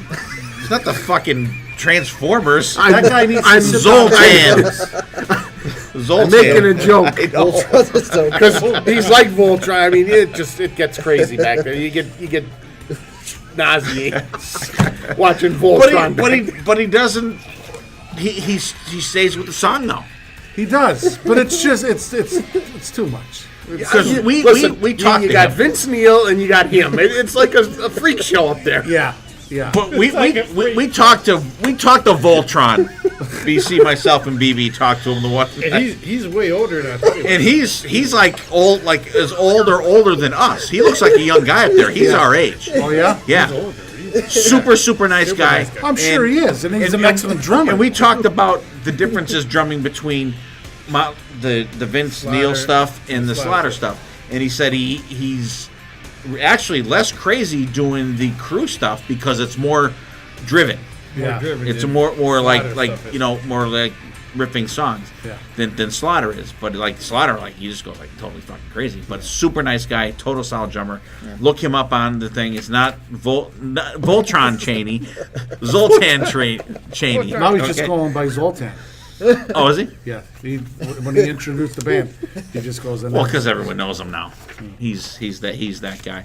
All right, docking. You guys take the lead on docking because we were fucking checking the fuck out. All I know is I wish they played Breaking the Chains. Really? They did. Oh, really? Whatever. Oh, That's an old MC. someone likes That's that. an Someone old likes that one. Someone asked Don Dokken personally why they didn't play Breaking the Chains, and he goes, hotel, right? "We opened with it." I wasn't there yet. I had to go to the bathroom. I came late. I came at song 2. We met Don Dokken That was outside the years- hotel, this and he was goes, years ago, by the Yeah. way. This was the first one. He goes, I wish you played Breaking the Chains, and Don looks at him and says, "We opened with it." What the hell's so funny over there with you? Look at him. Dylan's about to stroke out here. Anyways, You're turning red. Jesus. I remember that. so Don Dokken and the boys, which consisted of no Mick Brown, no George Lynch as promised, No Jeff Pilson. no Jeff Pilson, who wasn't promised, but still wasn't there. He was the prime. He wasn't promised, but he still wasn't there. He wasn't there. But John Levin was there, so that kind He's of great. made up He's fantastic. Excellent. probably the highlight of Excellent that performance. But they opened up with Paris is Burning, The Hunter, Breaking the Chains. They did break in the They chains. did do Breaking the Okay. Chains, yes. Into the Fire, Kiss of Death, Dream Warriors, who he says all the time anymore. Oh, we haven't played this song, and now they play it all the time. I hate that song. Right? Just Got Lucky, Alone Again. Too High to Fly. I love that song, but they did the 20-minute rendition of it. Oh, that's the best version of it. Not when he's moaning and I'm That's so high. fucking no, no, awesome. Oh my That's God. fucking awesome. No. Which one? 2 out of 5? Listen to the version on Live from the Sun. That's fucking kick-ass with Red Beach. That's fucking rules. No. They did that when we saw them at fucking Pocono Downs or whatever the fuck they played. It was fucking the best part of the night. I wish I Ubered back just for that fucking song. Take a breath. I knew you would have liked it, but I Fucking love that. It went on. And he does like the Doors thing and he won. Yeah, That's fucking yeah. awesome. Oh my God. I love Dokken. Coming from the guy that hates ballads. He fucking, not a ballad. He dragged out 3 songs in the middle. I was like, get me the fuck out of here. He's got to fill up the time. You could have left. We did leave. Well, there you go. They played. Then they went into "It's Not Love," and I said, "I've seen in my dreams 100 times. Let's go." But that had a bass solo. Out the door we went. If you say so. That's what it says. We were. And then in in the my car. dreams. In the car we were. We left in the middle of Too High to Fly. I love Dokken, but God Almighty, he's like in slow motion. He's singing so under the register he's that got it's... to be. He's got to be. He stands He's gotta there be and a he full wants step everybody down. to be standing on their feet, clapping and singing along, and he just stands there at the microphone and. I wish you people could see what he just did. Yeah, that's awesome. That's right on. That is right There on. wasn't when they started. Half the seats were full of the underneath the pavilion. Half the seats were full. By the time we left, there was probably a third full. Right. There was a constant flow And walking it out. wasn't just all Don Dawkins' fault. People were tired. It was a was. long, And I'll tell it you was a what, long That's the weekend. shittiest slot of a festival. Yes, Oh, absolutely. last band. day on the third day. On the third day, that is the absolute worst. Especially that it fucking poured rain Right. all day Yeah. long. It was lot like of a people fucking around there. monsoon all day. If you went to take a piss or get a beer, you were fucking drenched by the time you came back. Right. Yeah. Yeah, so guys, there's M3. I know we went through. It was a long festival, long weekend, so we gave you a long episode. We'll go around the table here. We'll say our goodbyes and final words. And actually, last day, best and worst. BC. Best would be, it's a tie between Vane and Skid Row. Worst, oh god. I gotta take a look at this real quick. Take your fucking pick. Come on. I wasn't there for two of them, so I'm gonna say Quiet Riot. Done. So best, absolutely Skid Row. Killed it. I could tell you that the worst was Vince Neil, but I wasn't there. I would have said that, but we weren't there. Chris. Absolute best was Skid Row, and it's a toss-up between Vince and Dawkins, who was worse. I'm going to call it a tie. All right. Mo. I'm going to go with the best was Extreme, and the worst, I guess Vince Neil. I mean, I guess Quiet Riot was pretty good. They were solid. So I'm going to go with Extreme and Vince Neil. One more thing. Best of the whole festival and worst. Well, what about you for this? Oh, me. Okay. Last day. Okay. Best. It's been a long fucking night here. Best, definitely Skid Row. They brought it. I had seen them same version with ZP on the Kiss cruise a couple times. So did Chris. I think they played 4 times on that cruise. 3 or 4 times on the cruise. Kick ass, and they did mix it up a little more on the cruise. They were kick ass, and I'm gonna say the worst was probably. I won't say the worst, but I was most disappointed in Extreme. All right, best festival overall, Chris. I'm gonna say Whitesnake just because I don't get a chance to see them all the time, and I was totally looking forward to it, and I was not disappointed. Worst, and then your goodbyes. Worst has to be Vince and Dawkins. That was horrendous. Okay. No good. Mo. And goodbye. Oh, I'm sorry. You literally did. I did. And your goodbyes. I did. No. Yeah, Whitesnake for me was the best. Again, a band that I haven't seen many times, and they just sounded fantastic. Big production, though. Again, the production always makes you seem a little better than you really are, I guess. I guess Vince Neil for the worst. I'm a big Motley Crue fan. I hate to see him out there struggling. I love all them songs, but it is what it is. So, anyways, peace out. Thanks for listening. The best was absolutely Skid Row. They fucking killed it, and the crowd knew it too.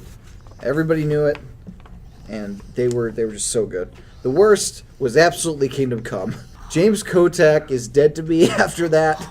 The band, and even if you take out the drum solo / weird rant, the band wasn't like on the top of their game. They seemed off. They seemed like they maybe practiced once, and then they were like, "Oh, let's play at the festival." And they seemed off, and it turned me off to Kingdom Come, so they're the worst for me. And as for goodbyes, goodbye. I'm not going by shows or anything like that, but the whole weekend, the best for me, and I just get so excited seeing these guys, is Vane. And the worst is probably Kingdom Come because I was so looking forward Disappointed. to. That is the biggest disappointment, which makes it the worst. Right.